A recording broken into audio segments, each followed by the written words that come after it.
오늘은 두 종류의 세상이라는 제목으로 말씀을 보도록 하겠습니다. 두 종류의 세상. 기독교는 성경을 굉장히 중요시하게 생각을 하지요. 모든 교회에는 다 성경으로 관련된 프로그램들이 있습니다. 그래서 통독하는 것도 있고요, 큐티하는 것도 있고요. 저희 교회도 하고 있죠. 또 말씀 나눔의 시간이 있습니다. 우리도 이제 목장 예배 때 설교 들으신 걸 가지고 나눔을 하게 되지요. 또 여러 성경 공부나 말씀 훈련을 합니다. 다 기본이 그 기준에 성경이 있습니다. 목사님이 되려면 신학교에 갑니다. 신학교에 가서 하는 것이 뭐냐면 바로 성경을 배웁니다. 성경을 깊이 강론하고 성경을 가지고 해석하고 성경을 가지고 살아내는 방법을 신학교에서 준비하는 것이죠. 미국의 가장 큰 교회 중에 하나는 윌로우 크릭 철치라고 있는데요. 빌 하이버스 목사님, 지금 이제 은퇴하셨는데 그 교회에서 25만 명, 그리스도인 25만 명을 대상으로 영적 성장에 필요한 것이 무엇인가를 설문조사를 했어요. 10여 년간 걸쳐서 25만 명에게 설문조사를 했고요. 4가지 단계로 그리스도인이 성장하려면 1단계, 2단계, 3단계, 4단계 이렇게 정했어요. 그게 뭔지는 다음에 알려드릴게요. 근데 각 단계마다 빠짐없이 등장하는 게 뭐냐? 바로 성경이었습니다. 모든 단계마다 성경을 통해서 그리스도인은 성장한다라고 대부분의 그리스도인들이 그렇게 정리했다라는 거예요. 그럼 여러분 질문을 한 가지 해봐야 됩니다. 성경을 많이 읽고 이번 주도 통독, 큐티, 설교를 들으시고 여러 말씀 공부에 익숙하지요. 그런데 왜 사람은 안 변할까요? 성경을 그렇게 중요시하는 기독교에서, 그렇게 성경을 많이 가르치는 교회에서, 그렇게 성경을 많이 듣고 있는 성도들이 왜 삶이, 가치관이, 생각이 변하지를 않을까요? 예수님 당시에 보면 그 누구보다 성경에 해박했고 성경을 배우고 성경을 가르친 사람들이 있습니다. 바로 오늘 본문에 우리가 읽었던 바리새인과 율법 학자들입니다. 그런데 이들의 모습을 보면 변화가 없습니다. 왜 그런지 우리 한번 말씀을 살펴봐야겠어요. 자, 먼저 바리새파라는 사람이 있는데요. 이 바리새파라는 이름은 원래 분리주의자라는 뜻입니다. 분리주의자. 좀 말씀이 좀 과격한 것 같은데, 분리주의자라는 건 뭐냐면 하나님의 기쁨과 영광을 위해서 나는 구별된 삶을 산다라는 거예요. 세상 사람들과는 다르게 선을 딱 그어놓고 거룩 안에서만 거한다라는 사람들입니다. 이분들의 특징은 성경을 열심히 연구하고요, 모든 예배를 다 드립니다. 그리고 율법 연구에 매진을 하고요, 언제나 서나 항상 성경 관련된 이야기를 합니다. 그리고 이분들이 실제로 교회의 지도자를 구성하고 있어요. 공동체의 지도자에 해당합니다. 이분들은 율법을 지키고 율법을 해설하는 해설집을 발간하는 일을 합니다. 율법학자는 누구냐? 율법학자는 그 유대 사회에 봤을 때 공무원에 해당하는 일을 하는 것입니다. 공무원. 즉 레위 지파 출신들이 일반적이고요. 국가의 중요한 문서를 기록하고 정리하고 보관하는 역할을 했습니다. 그러니까 공무원들이죠. 공무원. 근데 이분들이 이제 이스라엘이 멸망하고 포로로 잡혀간 이후에는 주로 하나님 말씀, 율법을 기록하고 전수하고 가르치는 일을 했던 사람들이 율법학자입니다. 바리새파와 율법학자, 이 두 그룹은 공인된 종교 지도자이고 평생 성경을 들고 다니는 사람들입니다. 그럼 이분들이 가장 은혜 많이 받고 가장 변화되고 성숙해야 될 모습이지 않겠습니까? 실제로 성경에 보면 오늘 우리가 보고 있는 누가복음에 이 바리새인의 율법학자와 예수님 만나는 장면이 15번 등장합니다. 15번. 그 만남이 좋았을까요? 별로 안 좋았을까요? 누가복음에 15번 등장합니다. 근데 좋았어요? 안 좋았어요? 항상 예수님과 대립각을 펼쳤습니다. 그리고 바리새인, 율법학자, 누굴 말합니까? 변하지 않는 사람의 대명사와 같이 2000년이 지난 지금까지도 욕먹고 있잖아요. 여러분 여러분 바리새인 같다 그러면 여러분 기분 좋겠죠? 아닙니다. 바리새인, 율법학자, 그 하나님의 말씀이라는 것을 가지고 있는 사람들의 교회의 종교의 지도자라는 입장에 비해 사람들에게 손가락질 받고, 앞에서는 멋있는 척하지만 뒤에서는 손가락질 받는 사람들을 뜻할 때 이런 표현을 하죠. 그럼 예수님은 과연 바리새인과 율법학자를 뭐라고 말했을까요? 오늘 보면 누가복음 11장 37절에서 42절, 44절까지 아마 42절까지 아마 읽으셨을 것 같아요. 사실 그 뒤에는 54절까지 오늘 본문에 해당이 되는데 앞부분만 읽었습니다. 바리새파와 율법학자들의 문제를 예수님께서는 이렇게 표현하죠. 39절을 보면 겉은 어때요? 겉은 깨끗하지만 속은 탐욕과 악독이 가득하다. 40절 보면 예수님 이렇게 말해요. 아니 하나님이 이 겉을 만드셨으면 속도 만들 텐데 왜 속은 겉과 달리 그렇게 시커멓고 자기밖에 모르느냐 이렇게 얘기를 하셔요. 41절에 뭐라고 하셨냐면 겉에만 신경 쓰지 말고 속도 진실하고 하나님 앞에 바로 돼야 된다고 말합니다. 43절에 보면 회당의 높은 자리, 교회 안에서의 높은 자리를 말하죠. 시장 안에서 문안받는, 즉 외부의 사람들에게 어떻다라고 평가받는 자리만 중요하게 여기지 말고 44절, 그러나 그 사람 평토장한 무덤, 이게 뭐냐면요, 요즘은 무덤에 산소 이렇게 봉긋 올라와 있죠. 근데 당시에는 그냥 이렇게 좀 비천한 사람들은 그냥 땅을 파고 묻은 다음에 이 사람들 산소를 따로 만들 공간을 주지 않기 위해 그냥 평평한 길로 만들었어요. 평토장한 무덤은 뭐예요? 그 안에는 시체가 썩고 있어요. 온갖 더러운 것으로 가득한데 사람들은 지나다니면서 알아요, 몰라요? 모른다라는 거죠.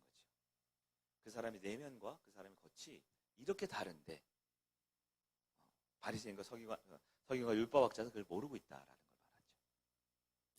예수님은 껍데기는 근사하지만 속은 너무나 형편없는 바리새인과 율법학자들의 모습을 비유로 설명하셨습니다. 예수님은 본문에서 인간은 두 가지 세상에 산다라고 말씀하고 있는 거예요. 우리가 살고 있는 세상은 두 가지입니다.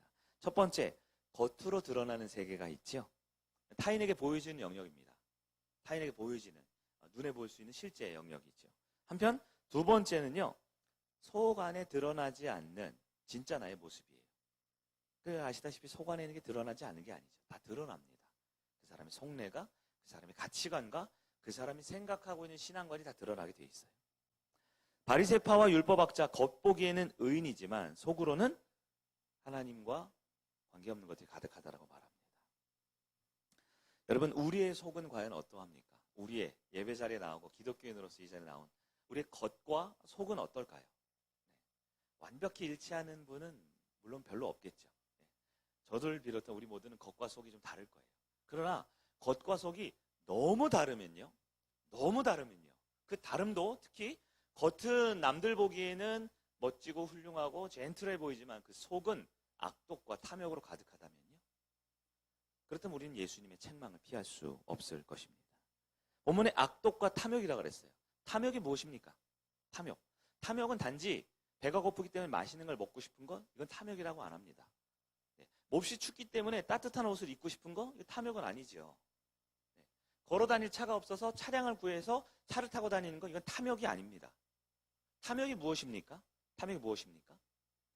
내 생각과 내 계획으로 하나님이 주지 않은, 하나님이 계획하지 않은 그 이상의 무언가를 더 추구하려는 것.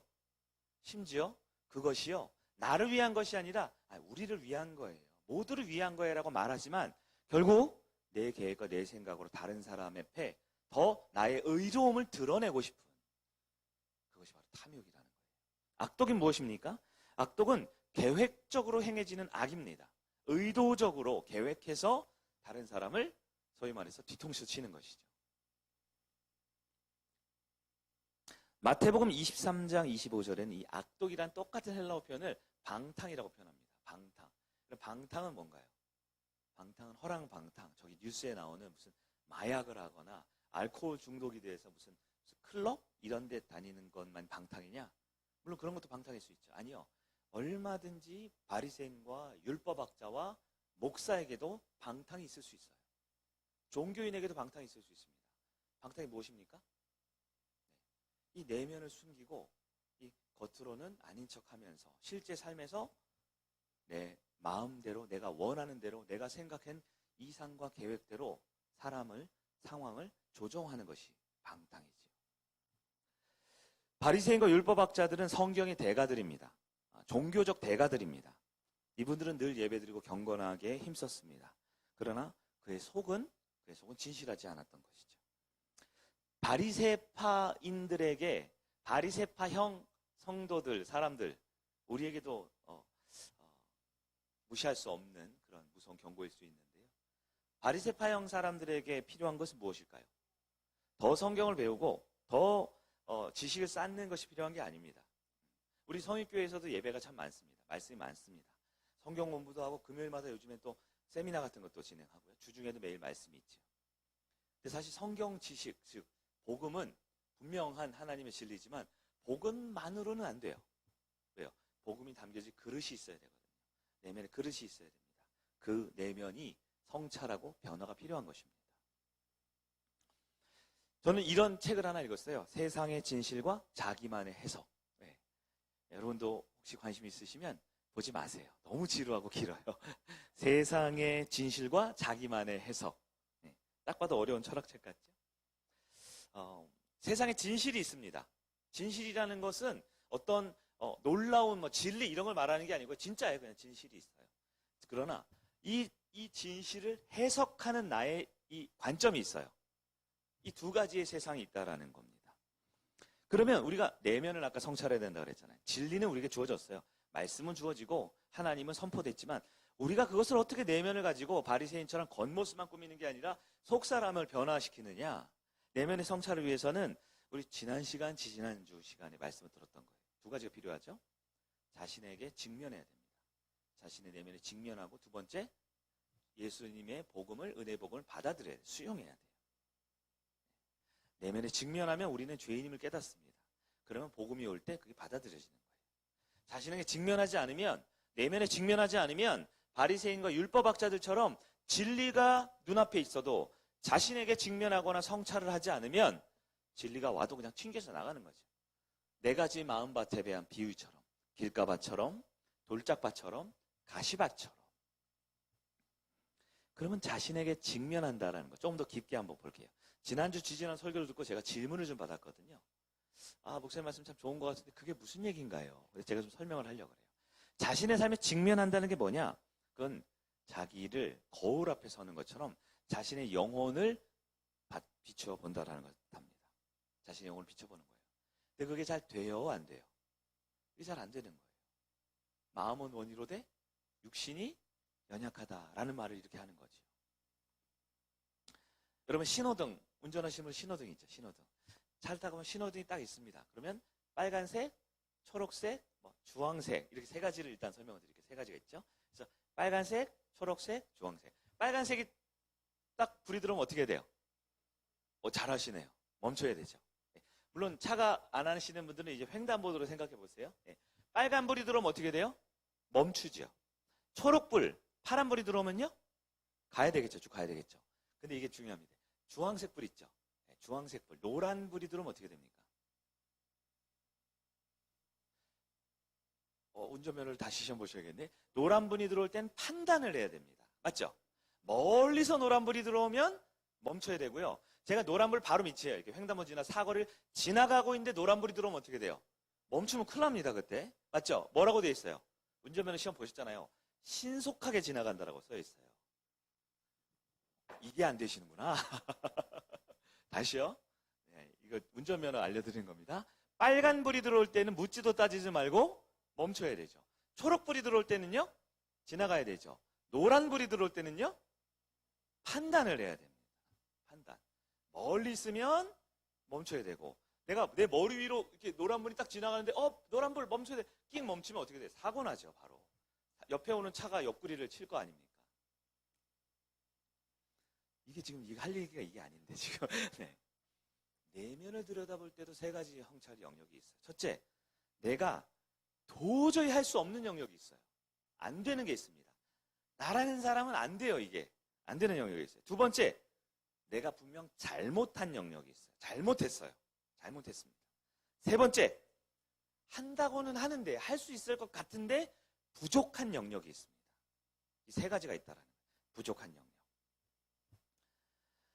내면을 성찰할 때 세 가지 색깔이 있어요. 첫째, 할 수 없는 것. 둘째, 잘못한 것. 셋째, 부족한 것. 이 세 가지가 있다라는 거예요.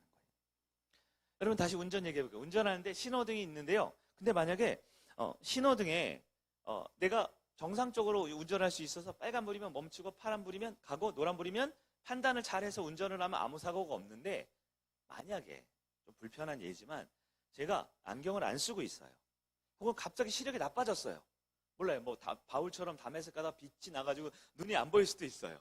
어쨌든 제 시력이 지금 정상이 아닙니다. 이 신호등을 딱 보는데요. 빨간색, 파란색, 노란색, 이 세 가지 동그란 신호등이 있어야 할 자리가 어떻게 보이냐? 색깔이 흐릿해서 막 섞여 보여요. 혹은 이 난시가 있는 분들이 이게 사물이 이렇게 겹쳐 보이거나 흩어지잖아요. 그래서 빨간색이 띵띵띵 한 3개로 보이고 초록색이 한 4개로 보이고 막 이렇게 막 흩어져 보입니다. 막 입체로 보여요. 그러면 어떻게 될까요? 정상적으로 지금 내가 가야 될지 멈춰야 될지 어떻게 될지 모르고 가다가 사고가 나겠죠. 사고가 나겠죠. 제가 지금 말씀드리고 싶은 게 이겁니다.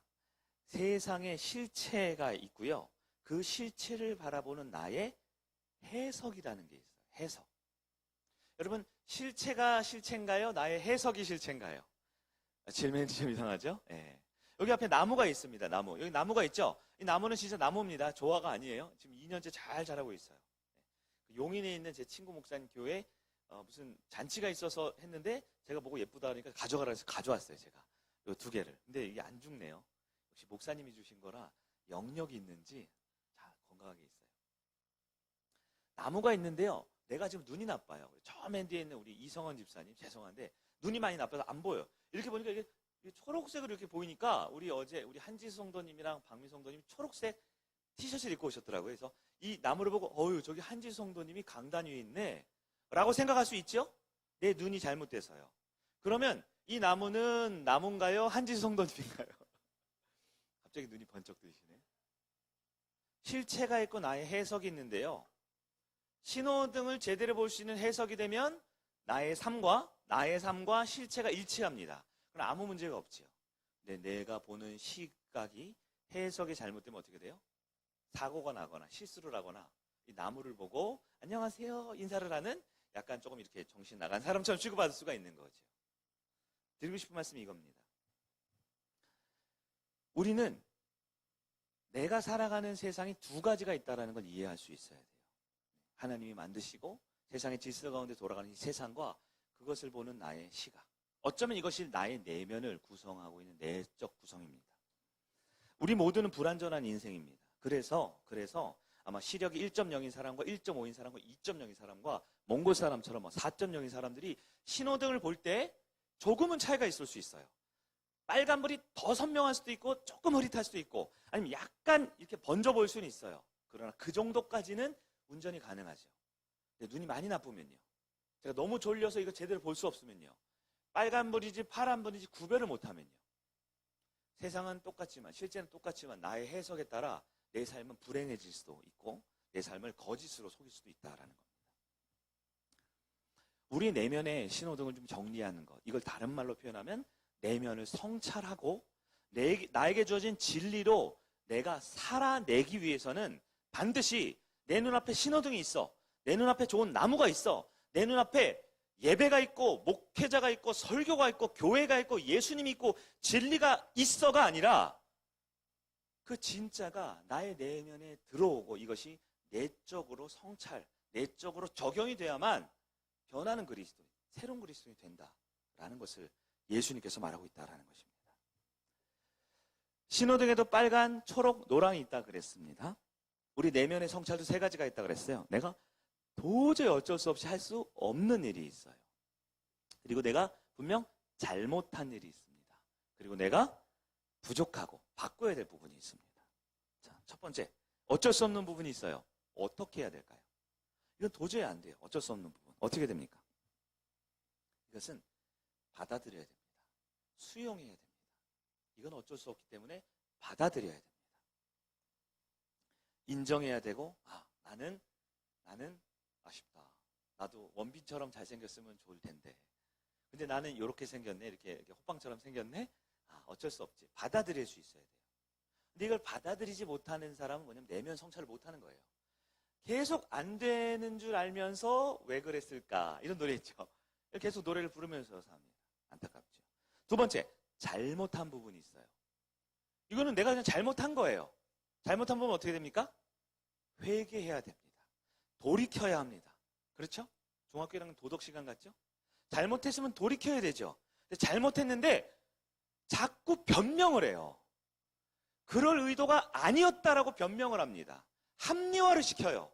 우리는 그렇대요. 우리가 남이가, 우리는 원래 그래. 사과하지 않아요.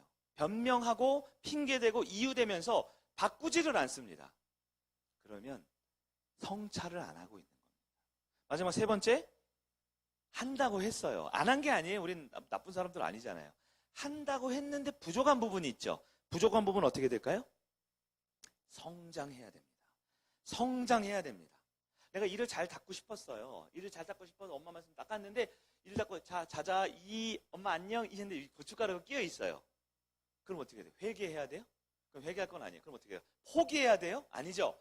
이를 잘 닦아야죠. 성숙해져야 됩니다. 성장해야 됩니다. 세 가지가 있어요. 저희 아들 쳐다보지 마. 저희 아들 일 잘 닦습니다.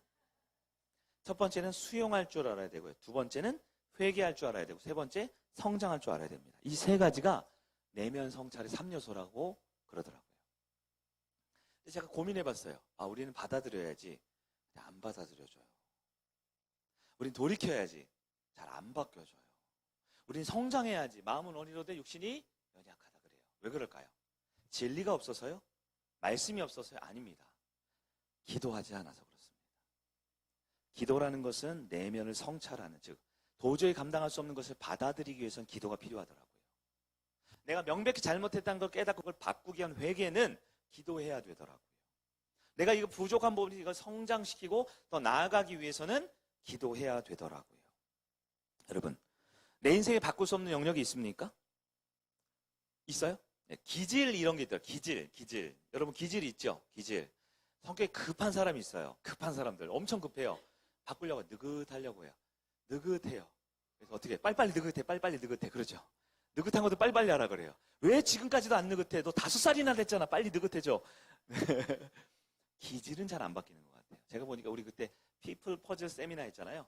DISC 있죠? 네. 그 기질이 우리 어제도 목자 모임 때 했어요. 받아들여야 됩니다.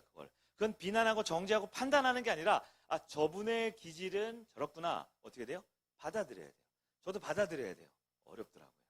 받아들여야 돼요. 근데 그냥 받아들여지나요? 이해가 안 되는데 받아들이려면 기도라는 성찰이 필요합니다. 잘못된 선택이 있습니다. 여러분 잘못된 선택 하셨어요? 네. 저도 인생 가운데 정말 잘못된 선택을 종종 했어요. 사실 많이 했어요. 근데 종종 했다고 할게요. 종종 했어요. 이렇게 몇 번 종종 했습니다. 그런데 그 잘못된 선택을 한 이후에 가만히 있으면 아무 일도 일어나지 않고 꼭 그 선택을 하게 되더라고요. 그러잖아요. 내가 길을 가는데 막힌 돌이 있으면 어떻게 돼요? 돌아가면 된다 그러죠. 근데 이상하게 인생은 돌아가도 또 나오더라고요. 때로는 그걸 부셔버리든가 건너뛰어야 할, 넘어서야 할 것들이 있더라고요. 여러분 우리 가운데 잘못된 영역이 있으면 어떻게 될까요? 회개하고 돌이켜야 합니다. 그렇게 하면 안 돼요. 근데 그냥 되냐고요? 기도해야 합니다. 마지막 세 번째는 부족한 부분이 있어요. 제가 부족한 부분이 있습니다. 여러분 잘 아시겠지만 그중에 특히 제가 부족한 부분이 뭐냐면 다른 사람의 말을 귀담아 듣는 게 잘 안 돼요. 네. 조금 오전에도 몇몇 분들 와서 의견을 듣겠다고 하면 저만 말한 것 같아요. 또 후회가 됩니다. 남의 말을 잘 듣는 게 안 돼요. 이렇게 얘기를 하면 자꾸 제가 말을 하는 거예요. 어떻게 될까요? 피를 깎으면 안 돼요. 뼈를 깎는 노력을 해야죠. 저도 더 노력해야 됩니다. 더 듣고 입을 꽉 다물고 안 되면 바늘을 준비해서 콕콕 찔러가면서 들어야지. 노력해야 될 부분이 있어요. 성장해야 됩니다. 여러분 안 되는 영역을 수용하거나 잘못된 부분을 회개하거나 부족한 부분을 성장해야 할 때 꼭 필요한 게 뭘까요? 기도입니다. 기도하지 않고는 이게 되지 않아요. 왜냐하면 이것이 바로 겉보기의 세계. 안 되잖아. 받아들여. 말은 쉽지요. 너 잘못했잖아. 돌이켜. 너무너무 쉽지요. 너 이거 연약하잖아. 더 연습해 잘해. 쉽지요. 그러나 우리에게 진리가 없어서 안 되는 게 아니에요. 교회가 없고 말씀이 없고 예수가 없어서 안 되는 게 아닙니다. 내면에 성숙함이 없는 거예요. 성찰이 없는 거예요. 여러분 우리는 기도하지 않으면 성찰할 수 없습니다. 기도하지 않으면 바리새인과 율법학자와 다를 바 없는 존재로 될 수밖에 없어요. 여러분 오해하지 마십시오. 우리 교회 성도 중에 몇몇 사람들이 바리새인이다, 율법학자라 책망하고 싶은 게 아니에요. 저를 비롯한 우리 모두는 하나님의 은혜로 진리를 받았어요. 말씀을 받았습니다. 그러나 우리 가운데 기도가 없으면, 도저히 이룰 수 없는 것을 수용하는 법을 모르면, 명백하게 잘못된 부분을 회개할 줄 모르면, 무엇보다 내 안에 부족한 부분을 어쩔 수 없다라고 포기하지 말고 성장하기 위해 기도하지 않으면 우리도 바리새인과 율법학자처럼 살 수밖에 없다라는 것입니다. 내면을 성찰한다라는 것, 이건 윤리 도덕 시간에 나올 것 같은 이야기지만 우리 예수님께서 아주 중요하게 말씀하신 것입니다. 내가 누구인지 실체에 가까워지려면 신호등을 딱 봤는데 빨간불이 잘 보이네, 초록불이 잘 보이네, 황색불이네, 멈춰야지, 신속히 지나가야지 라고 알기 위해서는 우리 앞에 놓여진 이 신호체계, 진리뿐만 아니라 이 내면에 받아들일 것과 회개할 것과 성장해 나갈 것을 위해 기도할 수 있는 여러분 되기를 간절히 바랍니다. 우리 성일교회에서 공식적으로 하는 게 있어요. 구원의 확신도 마찬가지. 구원의 확신 두 가지가 있다고 그랬죠? 외적 확신과 내적 확신이죠. 외적 확신은 뭡니까? 외적 확신이 뭐예요? 성경이잖아요. 네? 다시 들으셔야 되겠네. 외적 확신은 성경입니다. 이건 교리적인 얘기예요. 왜 우리가 구원의 확신을 가지냐? 우리 외부에 있는 확신은 성경에 그렇게 써 있잖아요. 그래서 우리가 구원받을 수 있는 외적 확신입니다. 내적 확신은 뭐예요? 내 내면의 성령님의 음성으로 나는 구원받았구나라는 자의식을 갖는 거죠. 이 자의식은 오만함이나 그냥 그런 거야라고 낙천주의가 아닙니다. 기도를 통해 내적인 성찰이 되신 분이 확신을 가질 수 있는 거예요. 제가 이 얘기를 하고 싶은 건데 가끔 구원의 확신 흔들리는 분이 있죠. 왜 흔들려요? 성경이 글자가 잘못됐어요? 교회가 성경을 안 가르쳐요? 아니죠. 내면의 성찰. 즉 앞에 놓여있는 신호등을 볼 나의 영적인 수준이 수용과 회개와 성장을 위한 내적인 성찰이 필요한 기도가 부족할 때 이런 일이 이루어진다라는 것입니다. 오늘 말씀이 좀 어려우셨죠? 어려우니까 짧게 하도록 하겠습니다. 성경을 읽고 큐티를 하고 설교를 듣고 목장 나눔하고 이런 것들 중요하지만 이런 것들을 외적인 기준이라고, 외적 세계라고 볼 수 있어요. 그러나 반드시 내면의 성찰을 해야 될 기도의 시간으로 우리는 어쩔 수 없는 것을 받아들일 줄 알고, 명백한 잘못을 돌이켜 회개할 줄 알고, 사과할 줄 알고, 그리고 무엇보다 내가 성장이 필요한 부분은 내면을 통해 계속해서 성장해 나가야 되는 겁니다. 여러분, 성장을 교회와 목회자와 목자에게만 의존하지 마세요. 하나님께서는 우리를 직접 성장시키십니다. 바울이 어떻게 해요? 심고 아볼로가 물 주고 비료를 목회자가 주고, 목자들이 아무리 거기서 병충해를 제거해줘도 성경에 뭐라고 되어 있어요? 자라게 하는 이는 하나님이십니다.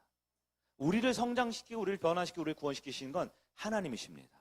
그 하나님의 내면을 성찰하게 바꾸실 수 있는 그 기도의 은혜를 하나님께 내어드릴 수 있는 여러분 되길 바랍니다. 말씀을 정리하겠습니다. 내가 어떻게 변화될 수 있을까요? 내가 어떻게 내면이 성장하고 성숙하고 때로는 너무 힘들지만 이것을 받아들이고 때로는 이것을 사과하고 회개하고 돌이킬 수 있을까요? 기도 없이는 안 되는 것 같아요. 기도 없이는 안 되는 것 같아요. 우리 성일교회 매일 기도하고 있거든요. 매일 기도회가 있어요. 매일 기도회가 있는데 오시는 분도 있고 집에서 기도하는 분도 있고 기도를 안 하시는 분도 있지 않을까 싶은 생각이 듭니다. 매일매일 오시면 제일 좋아요. 오시면 또 좋은 게 있습니다. 그러나 우리의 교회의 위치와 또 여러분의 삶의 여건상 매일매일 교회에 올 수 없어도 한 가지는 꼭 기억해야 됩니다. 기도가 없으면 반드시 시험 듭니다. 시험 들고 무너진 사람들의 모든 사람의 공통점이 뭐예요? 기도가 없는 겁니다. 이건 결코 협박도 아니고 과장도 아닙니다. 나의 삶에 기도가 없다? 나는 이미 시험 들었고 시험을 감당할 힘을 잃어가고 있는 것입니다. 그러나 기도가 있다는 것은 어떤 문제 해결하는 것, 어떤 어려움 극복하는 것에 대한 1차적인 병치료의 기능도 있지만, 기도라는 것은 기본적으로 하나님의 진리의 말씀을 내 삶에 일치시키는 것입니다. 내 삶이 하나님의 자녀답게 살아갈 수 있도록 만드는 가장 내면의 가장 강력한 힘은 하나님 앞에서 내면을 성찰하는 것. 그것이 바로 하나님과 교제하고 친밀하게 기도하는 시간이다라는 것이에요. 우리 성일교회가 기도하는 교회가 되었으면 좋겠습니다. 화수목 저녁 8시에 있고요. 금요일 8시 반입니다. 토요일과 금요일에는 자녀의 권세반도 있고요. 주일 오전 예배, 오후 예배 있습니다. 더 할까요? 더 영적 서비스를 제공할까요?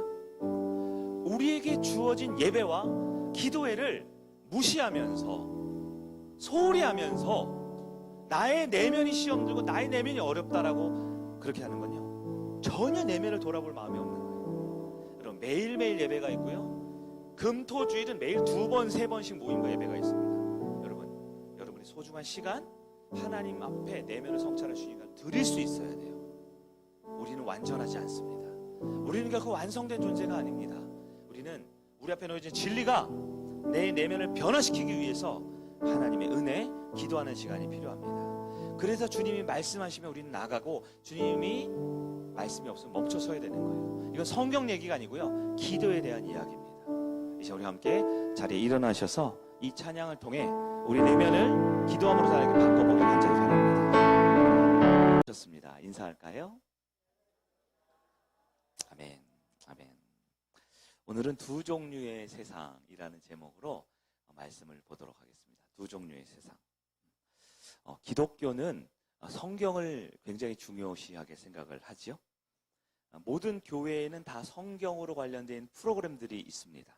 그래서 통독하는 것도 있고요, 큐티하는 것도 있고요, 저희 교회도 하고 있죠. 또 말씀 나눔의 시간이 있습니다. 우리도 이제 목장 예배 때 설교 들으신 걸 가지고 나눔을 하게 되지요.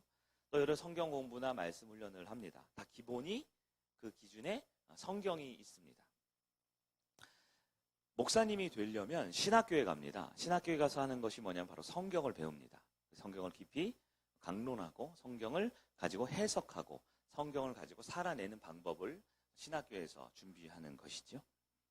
미국의 가장 큰 교회 중에 하나는 윌로우 크릭 철치라고 있는데요. 빌 하이버스 목사님, 지금 이제 은퇴하셨는데, 그 교회에서 25만 명, 그리스도인 25만 명을 대상으로 영적 성장에 필요한 것이 무엇인가를 설문조사를 했어요. 10여 년간 거쳐서 25만 명에게 설문조사를 했고요. 4가지 단계로 그리스도인이 성장하려면 1단계, 2단계, 3단계, 4단계 이렇게 정했어요. 그게 뭔지는 다음에 알려드릴게요. 근데 각 단계마다 빠짐없이 등장하는 게 뭐냐? 바로 성경이었습니다. 모든 단계마다 성경을 통해서 그리스도인은 성장한다라고 대부분의 그리스도인들이 그렇게 정리했다라는 거예요. 그럼 여러분 질문을 한 가지 해봐야 됩니다. 성경을 많이 읽고 이번 주도 통독, 큐티, 설교를 들으시고 여러 말씀 공부에 익숙하지요. 그런데 왜 사람은 안 변할까요? 성경을 그렇게 중요시하는 기독교에서, 그렇게 성경을 많이 가르치는 교회에서, 그렇게 성경을 많이 듣고 있는 성도들이 왜 삶이, 가치관이, 생각이 변하지를 않을까요? 예수님 당시에 보면 그 누구보다 성경에 해박했고 성경을 배우고 성경을 가르친 사람들이 있습니다.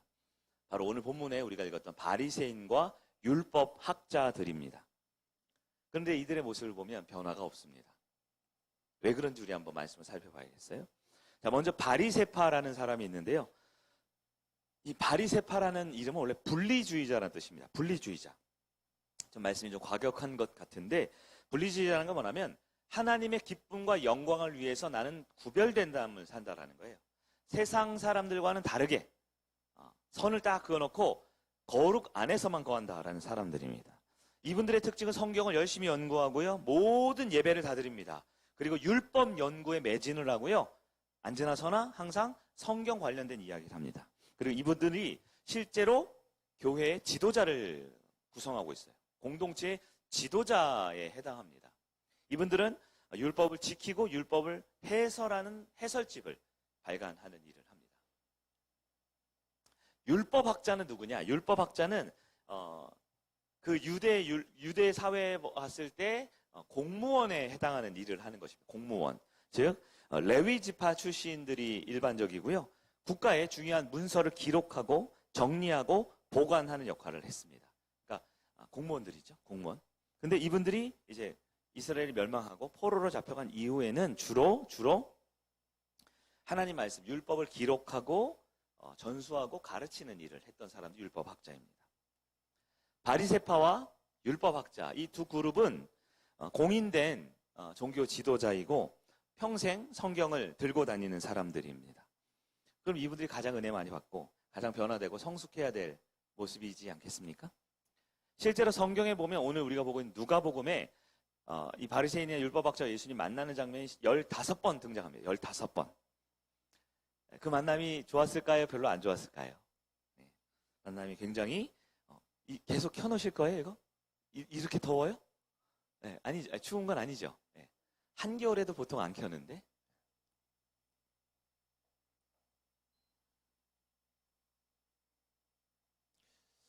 설교를 잘 못하면 방해라도 안 받아야 됩니다. 네, 여러분 말씀에 좀 집중해 봅시다. 누가복음은 15번 등장합니다. 네. 근데 좋았어요, 안 좋았어요? 항상 예수님과 대립각을 펼쳤습니다. 그리고 바리새인, 율법학자, 누굴 말합니까? 변하지 않는 사람의 대명사와 같이 2000년이 지난 지금까지도 욕먹고 있잖아요. 여러분 여러분 바리새인 같다 그러면 여러분 기분 좋겠죠? 아닙니다. 바리새인, 율법학자, 그 하나님의 말씀이라는 것을 가지고 있는 사람들의 교회의 종교의 지도자라는 입장에 비해 사람들에게 손가락질 받고 앞에서는 멋있는 척하지만 뒤에서는 손가락질 받는 사람들을 뜻할 때 이런 표현을 하죠. 그럼 예수님은 과연 바리새인과 율법학자를 뭐라고 말했을까요? 오늘 보면 누가복음 11장 37절에서 44절까지 아마 42절까지 아마 읽으셨을 것 같아요. 사실 그 뒤에는 54절까지 오늘 본문에 해당이 되는데 앞부분만 읽었습니다. 바리새파와 율법학자들의 문제를 예수님께서는 이렇게 표현하죠. 39절을 보면 겉은 어때요? 겉은 깨끗하지만 속은 탐욕과 악독이 가득하다. 40절 보면 예수님 이렇게 말해요. 아니 하나님이 이 겉을 만드셨으면 속도 만들 텐데 왜 속은 겉과 달리 그렇게 시커멓고 자기밖에 모르느냐 이렇게 얘기를 하셔요. 41절에 뭐라고 하셨냐면 겉에만 신경 쓰지 말고 속도 진실하고 하나님 앞에 바로 돼야 된다고 말합니다. 43절에 보면 회당의 높은 자리, 교회 안에서의 높은 자리를 말하죠. 시장 안에서 문안받는, 즉 외부의 사람들에게 어떻다라고 평가받는 자리만 중요하게 여기지 말고 44절, 그러나 그 사람 평토장한 무덤, 이게 뭐냐면요, 요즘은 무덤에 산소 이렇게 봉긋 올라와 있죠. 근데 당시에는 그냥 이렇게 좀 비천한 사람들은 그냥 땅을 파고 묻은 다음에 이 사람들 산소를 따로 만들 공간을 주지 않기 위해 그냥 평평한 길로 만들었어요. 평토장한 무덤은 뭐예요? 그 안에는 시체가 썩고 있어요. 온갖 더러운 것으로 가득한데 사람들은 지나다니면서 알아요, 몰라요? 모른다라는 거죠. 그 사람의 내면과 그 사람의 겉이 이렇게 다른데 바리새인과 서기관과 율법학자는 그걸 모르고 있다라는 걸 말하죠. 예수님은 껍데기는 근사하지만 속은 너무나 형편없는 바리새인과 율법학자들의 모습을 비유로 설명하셨습니다. 예수님은 본문에서 인간은 두 가지 세상에 산다라고 말씀하고 있는 거예요. 우리가 살고 있는 세상은 두 가지입니다. 첫 번째, 겉으로 드러나는 세계가 있죠. 타인에게 보여지는 영역입니다. 타인에게 보여지는, 눈에 볼 수 있는 실제 영역이죠. 한편 두 번째는요, 속 안에 드러나지 않는 진짜 나의 모습이에요. 아시다시피 속 안에 있는 게 드러나지 않는 게 아니죠. 다 드러납니다. 그 사람의 속내가, 그 사람의 가치관과 그 사람이 생각하고 있는 신앙관이 다 드러나게 돼 있어요. 바리새파와 율법학자, 겉보기에는 의인이지만 속으로는 하나님과 관계없는 것들이 가득하다라고 말합니다. 여러분, 우리의 속은 과연 어떠합니까? 우리의 예배 자리에 나오고 기독교인으로서 이 자리에 나온 우리의 겉과 속은 어떨까요? 완벽히 일치하는 분은 물론 별로 없겠죠. 저를 비롯한 우리 모두는 겉과 속이 좀 다를 거예요. 그러나 겉과 속이 너무 다르면요, 그 다름도 특히 겉은 남들 보기에는 멋지고 훌륭하고 젠틀해 보이지만 그 속은 악독과 탐욕으로 가득하다면요, 그렇다면 우리는 예수님의 책망을 피할 수 없을 것입니다. 본문에 악독과 탐욕이라고 그랬어요. 탐욕이 무엇입니까? 탐욕은 단지 배가 고프기 때문에 맛있는 걸 먹고 싶은 것, 이건 탐욕이라고 안 합니다. 몹시 춥기 때문에 따뜻한 옷을 입고 싶은 거, 이거 탐욕은 아니죠. 걸어 다닐 차가 없어서 차량을 구해서 차를 타고 다니는 거, 이건 탐욕이 아닙니다. 탐욕이 무엇입니까? 내 생각과 내 계획으로 하나님이 주지 않은 하나님 계획하지 않은 그 이상의 무언가를 더 추구하려는 것. 심지어 그것이요, 나를 위한 것이 아니라 우리를 위한 거예요. 모두를 위한 거예요라고 말하지만 결국 내 계획과 내 생각으로 다른 사람 앞에 더 나의 의로움을 드러내고 싶은, 그것이 바로 탐욕이라는 거예요. 악독이 무엇입니까? 악독은 계획적으로 행해지는 악입니다. 의도적으로 계획해서 다른 사람을 소위 말해서 뒤통수 치는 것이죠. 마태복음 23장 25절에는 이 악독이란 똑같은 헬라어 표현을 방탕이라고 표현합니다. 방탕. 방탕은 뭔가요? 방탕은 허랑방탕. 저기 뉴스에 나오는 무슨 마약을 하거나 알코올 중독이 돼서 무슨 클럽 이런 데 다니는 것만 방탕이냐? 물론 그런 것도 방탕일 수 있죠. 아니요. 얼마든지 바리새인과 율법학자와 목사에게도 방탕이 있을 수 있어요. 종교인에게도 방탕이 있을 수 있습니다. 방탕이 무엇입니까? 이 내면을 숨기고 이 겉으로는 아닌 척하면서 실제 삶에서 내 마음대로, 내가 원하는 대로, 내가 생각한 이상과 계획대로 사람을, 상황을 조종하는 것이 방탕이지요. 바리새인과 율법학자들은 성경의 대가들입니다. 종교적 대가들입니다. 이분들은 늘 예배드리고 경건하게 힘썼습니다. 그러나 그의 속은 진실하지 않았던 것이죠. 바리새파인들에게, 바리새파형 성도들, 사람들, 우리에게도 무시할 수 없는 그런 무서운 경고일 수 있는데요. 바리새파형 사람들에게 필요한 것은 무엇일까요? 더 성경을 배우고 더 지식을 쌓는 것이 필요한 게 아닙니다. 우리 성익교회에서도 예배가 참 많습니다. 말씀이 많습니다. 성경 공부도 하고 금요일마다 요즘엔 또 세미나 같은 것도 진행하고요. 주중에도 매일 말씀이 있죠.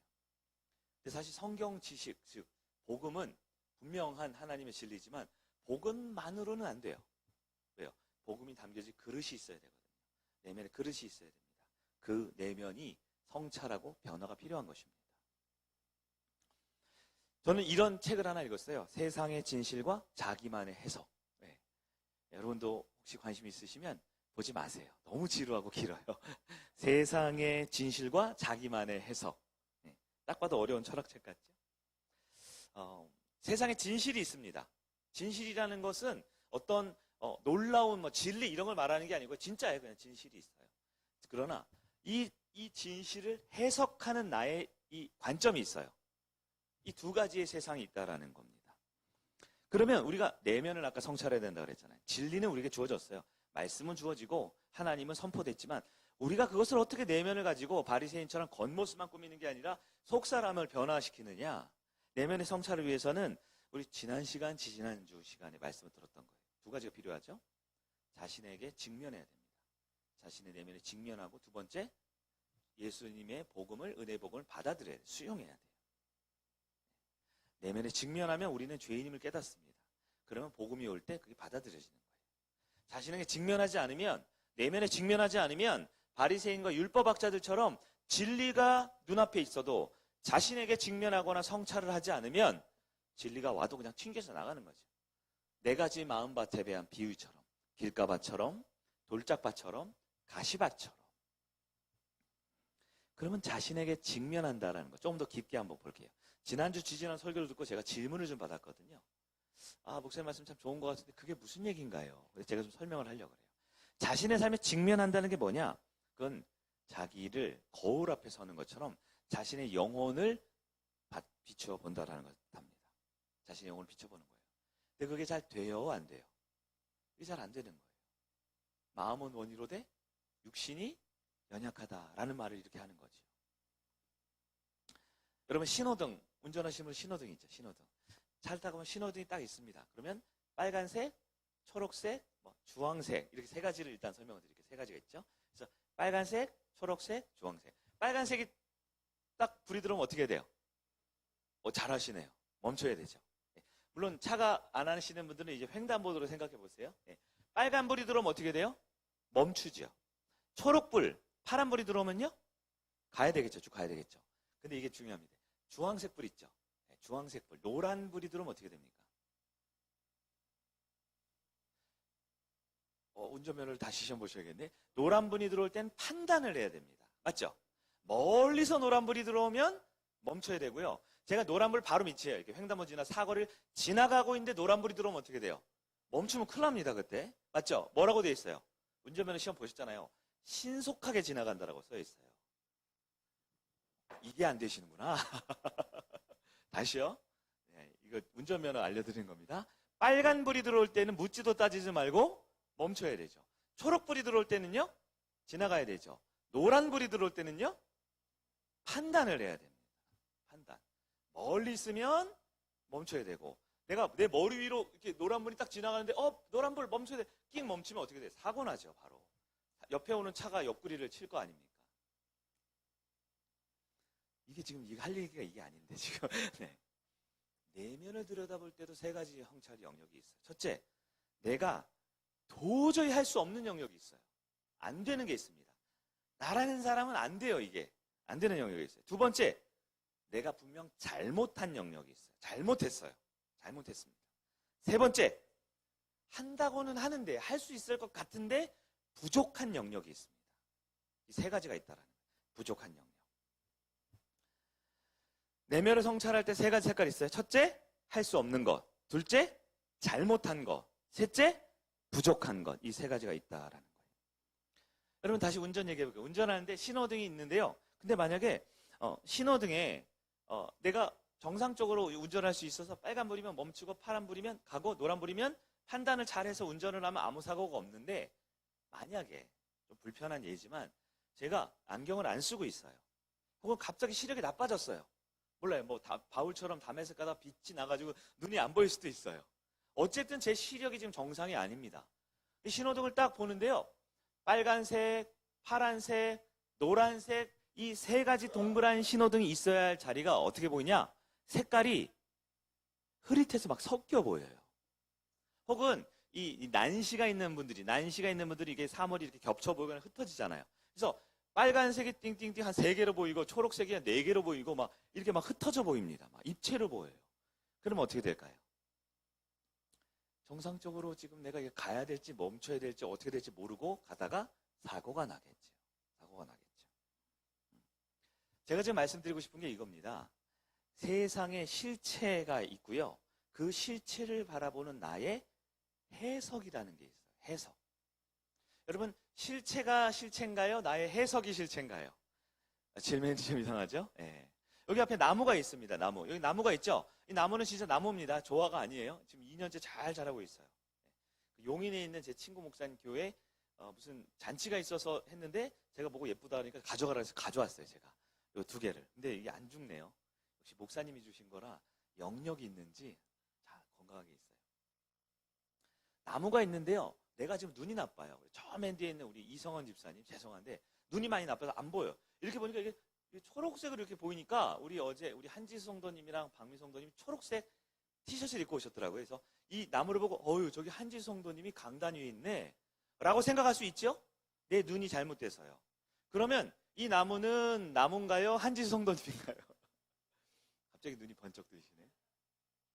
실체가 있고 나의 해석이 있는데요. 신호등을 제대로 볼 수 있는 해석이 되면 나의 삶과 실체가 일치합니다. 그럼 아무 문제가 없지요. 근데 내가 보는 시각이 해석이 잘못되면 어떻게 돼요?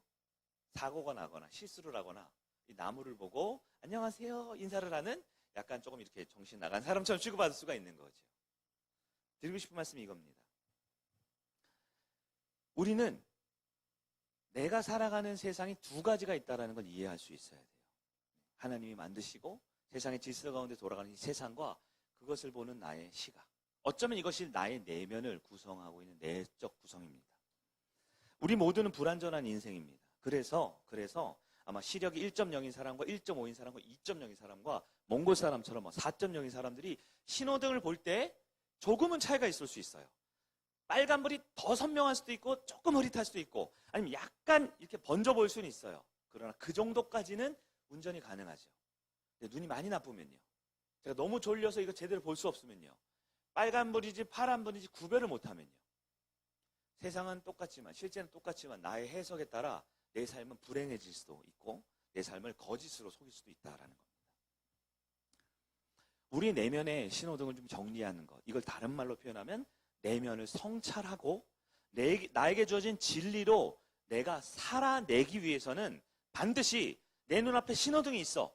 내 눈앞에 좋은 나무가 있어. 내 눈앞에 예배가 있고 목회자가 있고 설교가 있고 교회가 있고 예수님이 있고 진리가 있어가 아니라 그 진짜가 나의 내면에 들어오고 이것이 내적으로 성찰, 내적으로 적용이 돼야만 변하는 그리스도인, 새로운 그리스도인이 된다라는 것을 예수님께서 말하고 있다라는 것입니다. 신호등에도 빨간, 초록, 노랑이 있다 그랬습니다. 우리 내면의 성찰도 세 가지가 있다 그랬어요. 내가 도저히 어쩔 수 없이 할 수 없는 일이 있어요. 그리고 내가 분명 잘못한 일이 있습니다. 그리고 내가 부족하고 바꿔야 될 부분이 있습니다. 자, 첫 번째, 어쩔 수 없는 부분이 있어요. 어떻게 해야 될까요? 이건 도저히 안 돼요. 어쩔 수 없는 부분. 어떻게 됩니까? 이것은 받아들여야 됩니다. 수용해야 됩니다. 이건 어쩔 수 없기 때문에 받아들여야 됩니다. 인정해야 되고, 나는 아쉽다. 나도 원빈처럼 잘생겼으면 좋을 텐데. 근데 나는 이렇게 생겼네. 이렇게 호빵처럼 생겼네. 어쩔 수 없지. 받아들일 수 있어야 돼요. 근데 이걸 받아들이지 못하는 사람은 뭐냐면 내면 성찰을 못하는 거예요. 계속 안 되는 줄 알면서 왜 그랬을까? 이런 노래 있죠. 계속 노래를 부르면서 삽니다. 안타깝죠. 두 번째, 잘못한 부분이 있어요. 이거는 내가 그냥 잘못한 거예요. 잘못한 부분은 어떻게 됩니까? 회개해야 됩니다. 돌이켜야 합니다. 그렇죠? 중학교 1학년 도덕 시간 같죠? 잘못했으면 돌이켜야 되죠. 근데 잘못했는데 자꾸 변명을 해요. 그럴 의도가 아니었다라고 변명을 합니다. 합리화를 시켜요. 우리는 그렇대요. 우리가 남이가, 우리는 원래 그래. 사과하지 않아요. 변명하고 핑계대고 이유대면서 바꾸지를 않습니다. 그러면 성찰을 안 하고 있는 겁니다.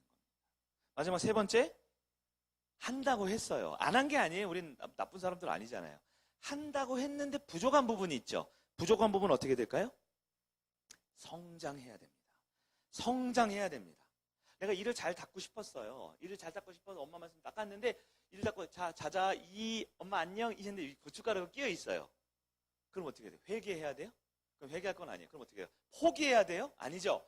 이를 잘 닦아야죠. 성숙해져야 됩니다. 성장해야 됩니다. 세 가지가 있어요. 저희 아들 쳐다보지 마. 저희 아들 일 잘 닦습니다. 첫 번째는 수용할 줄 알아야 되고요. 두 번째는 회개할 줄 알아야 되고 세 번째 성장할 줄 알아야 됩니다. 이 세 가지가 내면 성찰의 3요소라고 그러더라고요. 제가 고민해봤어요. 우리는 받아들여야지. 안 받아들여줘요. 우린 돌이켜야지. 잘 안 바뀌어줘요. 우린 성장해야지. 마음은 어리로되 육신이 연약하다 그래요. 왜 그럴까요? 진리가 없어서요? 말씀이 없어서요? 아닙니다. 기도하지 않아서 그렇습니다. 기도라는 것은 내면을 성찰하는, 즉 도저히 감당할 수 없는 것을 받아들이기 위해서는 기도가 필요하더라고요. 내가 명백히 잘못했다는 걸 깨닫고 그걸 바꾸기 위한 회개는 기도해야 되더라고요. 내가 이거 부족한 부분을 이걸 성장시키고 더 나아가기 위해서는 기도해야 되더라고요. 여러분, 내 인생에 바꿀 수 없는 영역이 있습니까? 있어요? 네, 기질 이런 게 있더라고요. 기질. 여러분 기질이 있죠? 기질. 성격이 급한 사람이 있어요. 급한 사람들. 엄청 급해요. 바꾸려고 느긋하려고 해요. 느긋해요. 그래서 어떻게 빨리빨리 느긋해. 빨리빨리 느긋해. 그러죠. 느긋한 것도 빨리빨리 하라 그래요. 왜 지금까지도 안 느긋해? 너 5살이나 됐잖아. 빨리 느긋해져. 기질은 잘 안 바뀌는 것 같아요. 제가 보니까 우리 그때 피플 퍼즐 세미나 했잖아요. DISC 있죠? 네. 그 기질이 우리 어제도 목자 모임 때 했어요. 받아들여야 됩니다. 그건 비난하고 정죄하고 판단하는 게 아니라 저분의 기질은 저렇구나. 어떻게 돼요? 받아들여야 돼요. 저도 받아들여야 돼요. 어렵더라고요. 받아들여야 돼요. 근데 그냥 받아들여지나요? 이해가 안 되는데 받아들이려면 기도라는 성찰이 필요합니다. 잘못된 선택이 있습니다. 여러분 잘못된 선택 하셨어요? 네. 저도 인생 가운데 정말 잘못된 선택을 종종 했어요. 사실 많이 했어요. 근데 종종 했다고 할게요. 종종 했어요. 이렇게 몇 번 종종 했습니다. 그런데 그 잘못된 선택을 한 이후에 가만히 있으면 아무 일도 일어나지 않고 꼭 그 선택을 하게 되더라고요. 그러잖아요. 내가 길을 가는데 막힌 돌이 있으면 어떻게 돼요? 돌아가면 된다 그러죠. 이상하게 인생은 돌아가도 또 나오더라고요. 때로는 그걸 부셔버리든가 건너뛰어야, 넘어서야 할 것들이 있더라고요. 여러분, 우리 가운데 잘못된 영역이 있으면 어떻게 될까요? 회개하고 돌이켜야 합니다. 그렇게 하면 안 돼요. 근데 그냥 되냐고요? 기도해야 합니다. 기도해야 합니다. 마지막 세 번째는 부족한 부분이 있어요. 제가 부족한 부분이 있습니다. 여러분 잘 아시겠지만 그중에 특히 제가 부족한 부분이 뭐냐면 다른 사람의 말을 귀담아 듣는 게 잘 안 돼요. 네. 조금 오전에도 몇몇 분들 와서 의견을 듣겠다고 해서 저만 말한 것 같아요. 또 후회가 됩니다. 남의 말을 잘 듣는 게 안 돼요. 이렇게 얘기를 하면 자꾸 제가 말을 하는 거예요. 어떻게 될까요? 피를 깎으면 안 돼요. 뼈를 깎는 노력을 해야죠. 저도 더 노력해야 됩니다. 더 듣고 입을 꽉 다물고 안 되면 바늘을 준비해서 콕 찔러가면서 들어야지. 노력해야 될 부분이 있어요. 성장해야 됩니다. 여러분, 안 되는 영역을 수용하거나 잘못된 부분을 회개하거나 부족한 부분을 성장해야 할 때 꼭 필요한 게 뭘까요? 기도입니다. 기도하지 않고는 이게 되지 않아요. 왜냐하면 이것이 바로 겉보기의 세계. 안 되잖아, 받아들여. 말은 쉽지요. 너 잘못했잖아, 돌이켜. 너무너무 쉽지요. 너 이거 연약하잖아, 더 열심히 연습해. 잘해. 쉽지요. 그러나 우리에게 진리가 없어서 안 되는 게 아니에요. 교회가 없고 말씀이 없고 예수가 없어서 안 되는 게 아닙니다. 내면에 성숙함이 없는 거예요. 성찰이 없는 거예요. 여러분, 우리는 기도하지 않으면 성찰할 수 없습니다. 기도하지 않으면 바리새인과 율법학자와 다를 바 없는 존재로 될 수밖에 없어요. 여러분, 오해하지 마십시오. 우리 교회 성도 중에 몇몇 사람들이 바리새인이다, 율법학자다 책망하고 싶은 게 아니에요. 저를 비롯한 우리 모두는 하나님의 은혜로 진리를 받았어요. 말씀을 받았습니다. 그러나 우리 가운데 기도가 없으면, 도저히 이룰 수 없는 것을 수용하는 법을 모르면, 명백하게 잘못된 부분을 회개할 줄 모르면, 무엇보다 내 안에 부족한 부분을 어쩔 수 없다라고 포기하지 말고 성장하기 위해 기도하지 않으면 우리도 바리새인과 율법학자처럼 살 수밖에 없다라는 것입니다. 내면을 성찰한다라는 것, 이건 윤리도덕 시간에 나올 것 같은 이야기지만 우리 예수님께서 아주 중요하게 말씀하신 것입니다. 내가 누구인지 실체에 가까워지려면 신호등을 딱 봤는데 빨간불이 잘 보이네, 초록불이 잘 보이네, 황색불이네, 멈춰야지, 신속히 지나가야지 라고 알기 위해서는 우리 앞에 놓여진 이 신호체계, 진리뿐만 아니라 이 내면에 받아들일 것과 회개할 것과 성장해 나갈 것을 위해 기도할 수 있는 여러분 되길 간절히 바랍니다. 우리 성일교회에서 공식적으로 하는 게 있어요. 구원의 확신도 마찬가지. 구원의 확신 두 가지가 있다고 그랬죠? 외적 확신과 내적 확신이죠. 외적 확신은 뭡니까? 외적 확신이 뭐예요? 성경이잖아요. 네? 다시 들으셔야 되겠네. 외적 확신은 성경입니다. 이건 교리적인 얘기예요. 왜 우리가 구원의 확신을 가지냐? 우리 외부에 있는 확신은 성경에 그렇게 써 있잖아요. 그래서 우리가 구원받을 수 있는 외적 확신입니다. 내적 확신은 뭐예요? 내 내면의 성령님의 음성으로 나는 구원받았구나라는 자의식을 갖는 거죠. 이 자의식은 오만함이나 그냥 그런 거야라고 낙천주의가 아닙니다. 기도를 통해 내적인 성찰이 되신 분이 확신을 가질 수 있는 거예요. 제가 이 얘기를 하고 싶은 건데 가끔 구원의 확신 흔들리는 분이 있죠. 왜 흔들려요? 성경이 글자가 잘못됐어요? 교회가 성경을 안 가르쳐요? 아니죠. 내면의 성찰. 즉 앞에 놓여있는 신호등을 볼 나의 영적인 수준이 수용과 회개와 성장을 위한 내적인 성찰이 필요한 기도가 부족할 때 이런 일이 이루어진다라는 것입니다. 오늘 말씀이 좀 어려우셨죠? 어려우니까 짧게 하도록 하겠습니다. 성경을 읽고 큐티를 하고 설교를 듣고 목장 나눔하고 이런 것들 중요하지만 이런 것들을 외적인 기준이라고, 외적 세계라고 볼 수 있어요. 그러나 반드시 내면의 성찰을 해야 될 기도의 시간으로 우리는 어쩔 수 없는 것을 받아들일 줄 알고 명백한 잘못을 돌이켜 회개할 줄 알고 사과할 줄 알고 그리고 무엇보다 내가 성장이 필요한 부분은 내면을 통해 계속해서 성장해 나가야 되는 겁니다. 그래서 성장을 교회와 목회자와 목자에게만 의존하지 마세요. 하나님께서는 우리를 직접 성장시키십니다. 바울이 어떻게 해요? 심고 아볼로가 물 주고 비료를 목회자가 주고 목자들이 아무리 거기서 병충해를 제거해줘도 성경에 뭐라고 되어 있어요? 자라게 하는 이는 하나님이십니다. 우리를 성장시키고 우리를 변화시키고 우리를 구원시키시는 건 하나님이십니다. 그 하나님의 내면을 성찰하게 바꾸실 수 있는 그 기도의 은혜를 하나님께 내어드릴 수 있는 여러분 되길 바랍니다. 말씀을 정리하겠습니다. 내가 어떻게 변화될 수 있을까요? 내가 어떻게 내면이 성장하고 성숙하고 때로는 너무 힘들지만 이것을 받아들이고 때로는 이것을 사과하고 회개하고 돌이킬 수 있을까요? 기도 없이는 안 되는 것 같아요. 기도 없이는 안 되는 것 같아요. 우리 성일교회 매일 기도하고 있거든요. 매일 기도회가 있어요. 매일 기도회가 있는데 오시는 분도 있고 집에서 기도하는 분도 있고 기도를 안 하시는 분도 있지 않을까 싶은 생각이 듭니다. 매일매일 오시면 제일 좋아요. 오시면 또 좋은 게 있습니다. 그러나 우리의 교회의 위치와 또 여러분의 삶의 여건상 매일매일 교회에 올 수 없어도 한 가지는 꼭 기억해야 됩니다. 기도가 없으면 반드시 시험 듭니다. 시험 들고 무너진 사람들의 모든 사람의 공통점이 뭐예요? 기도가 없는 겁니다. 이건 결코 협박도 아니고 과장도 아닙니다. 나의 삶에 기도가 없다? 나는 이미 시험 들었고 시험을 감당할 힘을 잃어가고 있는 것입니다. 그러나 기도가 있다라는 것은 어떤 문제 해결하는 것, 어떤 어려움 극복하는 것에 대한 1차적인 병치료의 기능도 있지만 기도라는 것은 기본적으로 하나님의 진리의 말씀을 내 삶에 일치시키는 것입니다. 내 삶이 하나님의 자녀답게 살아갈 수 있도록 만드는 가장 내면의 가장 강력한 힘은 하나님 앞에서 내면을 성찰하는 것. 그것이 바로 하나님과 교제하고 친밀하게 기도하는 시간이다라는 것이에요. 우리 성일교회가 기도하는 교회가 되었으면 좋겠습니다. 화수목 저녁 8시에 있고요. 금요일 8시 반입니다. 토요일과 금요일에는 자녀의 권세반도 있고요. 주일 오전 예배, 오후 예배 있습니다. 더 할까요? 더 영적 서비스를 제공할까요? 우리에게 주어진 예배와 기도회를 무시하면서 소홀히 하면서 나의 내면이 시험 들고 나의 내면이 어렵다라고 그렇게 하는 건요, 전혀 내면을 돌아볼 마음이 없는 거예요. 그럼 매일매일 예배가 있고요. 금, 토, 주일은 매일 2번, 3번씩 모임과 예배가 있습니다. 여러분의 소중한 시간, 하나님 앞에 내면을 성찰할 시간 드릴 수 있어야 돼요. 우리는 완전하지 않습니다. 우리는 결코 완성된 존재가 아닙니다.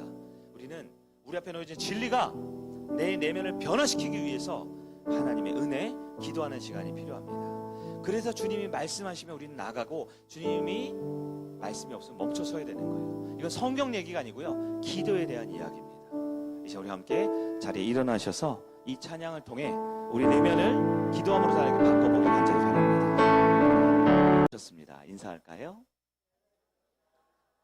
아멘, 아멘. 오늘은 두 종류의 세상이라는 제목으로 말씀을 보도록 하겠습니다. 두 종류의 세상. 기독교는 성경을 굉장히 중요시하게 생각을 하지요. 모든 교회에는 다 성경으로 관련된 프로그램들이 있습니다. 그래서 통독하는 것도 있고요, 큐티하는 것도 있고요. 저희 교회도 하고 있죠. 또 말씀 나눔의 시간이 있습니다. 우리도 이제 목장 예배 때 설교 들으신 걸 가지고 나눔을 하게 되지요. 또 여러 성경 공부나 말씀 훈련을 합니다. 다 기본이 그 기준에 성경이 있습니다. 목사님이 되려면 신학교에 갑니다. 신학교에 가서 하는 것이 뭐냐면 바로 성경을 배웁니다. 성경을 깊이 강론하고 성경을 가지고 해석하고 성경을 가지고 살아내는 방법을 신학교에서 준비하는 것이죠. 미국의 가장 큰 교회 중에 하나는 윌로우 크릭 철치라고 있는데요. 빌 하이버스 목사님, 지금 이제 은퇴하셨는데 그 교회에서 25만 명, 그리스도인 25만 명을 대상으로 영적 성장에 필요한 것이 무엇인가를 설문조사를 했어요. 10여 년간 거쳐서 25만 명에게 설문조사를 했고요.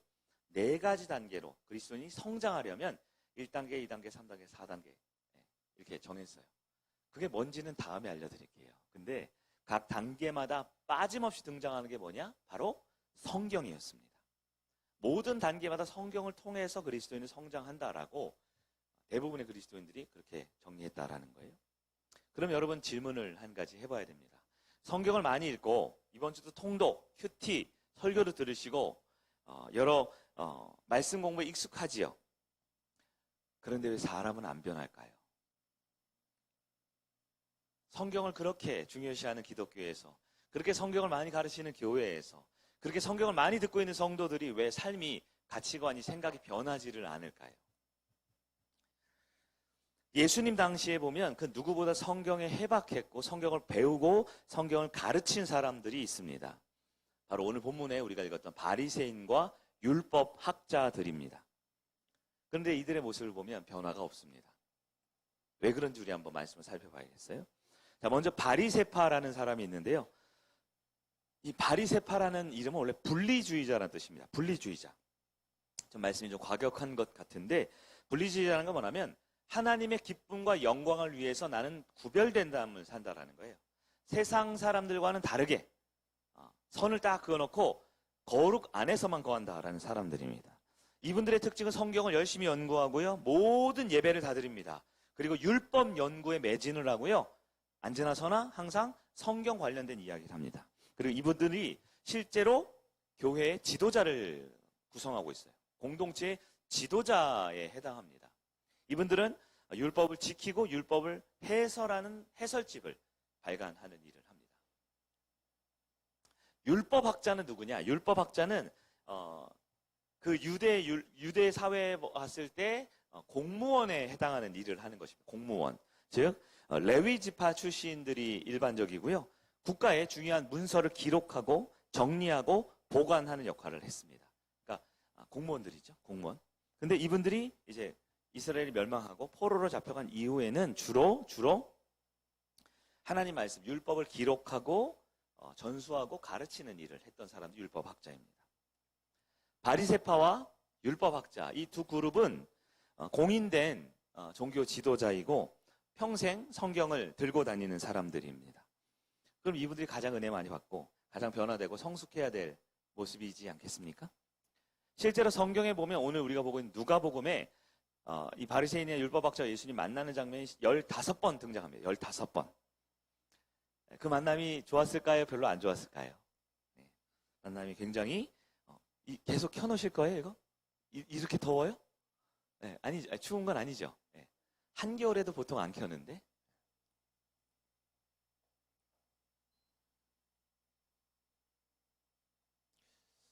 설교를 잘 못하면 방해라도 안 받아야 됩니다. 네, 여러분 말씀에 좀 집중해 봅시다. 누가복음은 15번 등장합니다. 네. 근데 좋았어요, 안 좋았어요? 항상 예수님과 대립각을 펼쳐왔습니다. 그리고 바리새인, 율법학자, 누굴 말합니까? 변하지 않는 사람의 대명사와 같이 2000년이 지난 지금까지도 욕먹고 있잖아요. 여러분 여러분 바리새인 같다 그러면 여러분 기분 좋겠죠? 아닙니다. 바리새인, 율법학자, 그 하나님의 말씀이라는 것을 가지고 있는 사람들의 교회의 종교의 지도자라는 입장에 비해 사람들에게 손가락질 받고 앞에서는 멋있는 척하지만 뒤에서는 손가락질 받는 사람들을 뜻할 때 이런 표현을 하죠. 그럼 예수님은 과연 바리새인과 율법학자를 뭐라고 말했을까요? 오늘 보면 누가복음 11장 37절에서 44절까지 아마 읽으셨을 것 같아요. 사실 그 뒤에는 54절까지 오늘 본문에 해당이 되는데 앞부분만 읽었습니다. 바리새파와 율법학자들의 문제를 예수님께서는 이렇게 표현하죠. 39절을 보면 겉은 어때요? 겉은 깨끗하지만 속은 탐욕과 악독이 가득하다. 40절 보면 예수님이 이렇게 말해요. 아니 하나님이 이 겉을 만드셨으면 속도 만들 텐데 왜 속은 겉과 달리 그렇게 시커멓고 자기밖에 모르느냐 이렇게 얘기를 하셔요. 41절에 뭐라고 하셨냐면 겉에만 신경 쓰지 말고 속도 진실하고 하나님 앞에 바로 돼야 된다고 말합니다. 43절에 보면 회당의 높은 자리, 교회 안에서의 높은 자리를 말하죠. 시장 안에서 문안받는, 즉 외부의 사람들에게 어떻다라고 평가받는 자리만 중요하게 여기지 말고 44절, 그러나 그 사람은 평토장한 무덤. 이게 뭐냐면요. 요즘은 무덤에 산소 이렇게 봉긋 올라와 있죠. 근데 당시에는 그냥 이렇게 좀 비천한 사람들은 그냥 땅을 파고 묻은 다음에 이 사람들 산소를 따로 만들 공간을 주지 않기 위해 그냥 평평한 길로 만들었어요. 평토장한 무덤은 뭐예요? 그 안에는 시체가 썩고 있어요. 온갖 더러운 것으로 가득한데 사람들은 지나다니면서 알아요, 몰라요? 모른다라는 거죠. 그 사람의 내면과 그 사람의 겉이 이렇게 다른데 바리새인과 서기관과 율법학자는 그걸 모르고 있다라는 걸 말하죠. 예수님은 껍데기는 근사하지만 속은 너무나 형편없는 바리새인과 율법학자들의 모습을 비유로 설명하셨습니다. 예수님은 본문에서 인간은 두 가지 세상에 산다라고 말씀하고 있는 거예요. 우리가 살고 있는 세상은 두 가지입니다. 첫 번째, 겉으로 드러나는 세계가 있죠. 타인에게 보여지는 영역입니다. 타인에게 보여지는, 눈에 볼 수 있는 실제 영역이죠. 한편 두 번째는요, 속 안에 드러나지 않는 진짜 나의 모습이에요. 아시다시피 속 안에 있는 게 드러나지 않는 게 아니죠. 다 드러납니다. 그 사람의 속내가, 그 사람의 가치관과 그 사람이 생각하고 있는 신앙관이 다 드러나게 돼 있어요. 바리새파와 율법학자, 겉보기에는 의인이지만 속으로는 하나님과 관계없는 것들이 가득하다라고 말합니다. 여러분, 우리의 속은 과연 어떠합니까? 우리의 예배 자리에 나오고 기독교인으로서 이 자리에 나온 우리의 겉과 속은 어떨까요? 네. 완벽히 일치하는 분은 물론 별로 없겠죠. 네. 저를 비롯한 우리 모두는 겉과 속이 좀 다를 거예요. 그러나 겉과 속이 너무 다르면요. 그 다름도 특히 겉은 남들 보기에는 멋지고 훌륭하고 젠틀해 보이지만 그 속은 악독과 탐욕으로 가득하다면요. 그렇다면 우리는 예수님의 책망을 피할 수 없을 것입니다. 본문에 악독과 탐욕이라고 그랬어요. 탐욕이 무엇입니까? 탐욕은 단지 배가 고프기 때문에 맛있는 걸 먹고 싶은 것, 이건 탐욕이라고 안 합니다. 네. 몹시 춥기 때문에 따뜻한 옷을 입고 싶은 거, 이거 탐욕은 아니죠. 네. 걸어 다닐 차가 없어서 차량을 구해서 차를 타고 다니는 거, 이건 탐욕이 아닙니다. 탐욕이 무엇입니까? 내 생각과 내 계획으로 하나님이 주지 않은, 하나님이 계획하지 않은 그 이상의 무언가를 더 추구하려는 것. 심지어 그것이요, 나를 위한 것이 아니라 우리를 위한 거예요. 모두를 위한 거예요라고 말하지만 결국 내 계획과 내 생각으로 다른 사람의 앞에 더 나의 의로움을 드러내고 싶은, 그것이 바로 탐욕이라는 거예요. 악독이 무엇입니까? 악독은 계획적으로 행해지는 악입니다. 의도적으로 계획해서 다른 사람을 소위 말해서 뒤통수 치는 것이죠. 마태복음 23장 25절에는 이 악독이란 똑같은 헬라어 표현을 방탕이라고 표현합니다. 방탕은 뭔가요? 방탕은 허랑방탕. 저기 뉴스에 나오는 무슨 마약을 하거나 알코올 중독이 돼서 무슨 클럽 이런 데 다니는 것만 방탕이냐? 물론 그런 것도 방탕일 수 있죠. 아니요. 얼마든지 바리새인과 율법학자와 목사에게도 방탕이 있을 수 있어요. 종교인에게도 방탕이 있을 수 있습니다. 방탕이 무엇입니까? 이 내면을 숨기고 이 겉으로는 아닌 척하면서 실제 삶에서 내 마음대로, 내가 원하는 대로, 내가 생각한 이상과 계획대로 사람을, 상황을 조종하는 것이 방탕이지요. 바리새인과 율법학자들은 성경의 대가들입니다. 종교적 대가들입니다. 이분들은 늘 예배드리고 경건하게 힘썼습니다. 그러나 그의 속은 진실하지 않았던 것이죠. 바리새파인들에게, 바리새파형 성도들, 사람들, 우리에게도 무시할 수 없는 그런 무서운 경고일 수 있는데요. 바리새파형 사람들에게 필요한 것은 무엇일까요? 더 성경을 배우고 더 지식을 쌓는 것이 필요한 게 아닙니다. 우리 성육교회에서도 예배가 참 많습니다. 말씀이 많습니다. 성경 공부도 하고 금요일마다 요즘엔 또 세미나 같은 것도 진행하고요. 주중에도 매일 말씀이 있죠. 근데 사실 성경 지식, 즉 복음은 분명한 하나님의 진리지만 복음만으로는 안 돼요. 왜요? 복음이 담겨질 그릇이 있어야 되거든요. 내면에 그릇이 있어야 됩니다. 그 내면이 성찰하고 변화가 필요한 것입니다. 저는 이런 책을 하나 읽었어요. 세상의 진실과 자기만의 해석. 네. 여러분도 혹시 관심 있으시면 보지 마세요. 너무 지루하고 길어요. 세상의 진실과 자기만의 해석. 네. 딱 봐도 어려운 철학책 같죠? 세상에 진실이 있습니다. 진실이라는 것은 어떤 놀라운 진리 이런 걸 말하는 게 아니고 진짜예요. 그냥 진실이 있어요. 그러나 이 진실을 해석하는 나의 이 관점이 있어요. 이 두 가지의 세상이 있다라는 겁니다. 그러면 우리가 내면을 아까 성찰해야 된다고 그랬잖아요. 진리는 우리에게 주어졌어요. 말씀은 주어지고 하나님은 선포됐지만 우리가 그것을 어떻게 내면을 가지고 바리새인처럼 겉모습만 꾸미는 게 아니라 속사람을 변화시키느냐. 내면의 성찰을 위해서는 우리 지난주 시간에 말씀을 들었던 거예요. 두 가지가 필요하죠. 자신에게 직면해야 됩니다. 자신의 내면에 직면하고 두 번째, 예수님의 복음을, 은혜 복음을 받아들여야 돼요. 수용해야 돼요. 내면에 직면하면 우리는 죄인임을 깨닫습니다. 그러면 복음이 올 때 그게 받아들여지는 거예요. 자신에게 직면하지 않으면, 내면에 직면하지 않으면 바리새인과 율법학자들처럼 진리가 눈앞에 있어도 자신에게 직면하거나 성찰을 하지 않으면 진리가 와도 그냥 튕겨져 나가는 거죠. 네 가지 마음밭에 대한 비유처럼, 길가밭처럼, 돌짝밭처럼, 가시밭처럼. 그러면 자신에게 직면한다라는 거 좀 더 깊게 한번 볼게요. 지난주 지지난 설교를 듣고 제가 질문을 좀 받았거든요. 아, 목사님 말씀 참 좋은 것 같은데 그게 무슨 얘기인가요? 그래서 제가 좀 설명을 하려고 그래요. 자신의 삶에 직면한다는 게 뭐냐? 그건 자기를 거울 앞에 서는 것처럼 자신의 영혼을 비추어 본다라는 것입니다. 자신의 영혼을 비춰보는 거예요. 근데 그게 잘 돼요? 안 돼요? 이게 잘 안 되는 거예요. 마음은 원이로되 육신이 연약하다라는 말을 이렇게 하는 거죠. 여러분 신호등, 운전하시는 분 신호등 있죠? 신호등.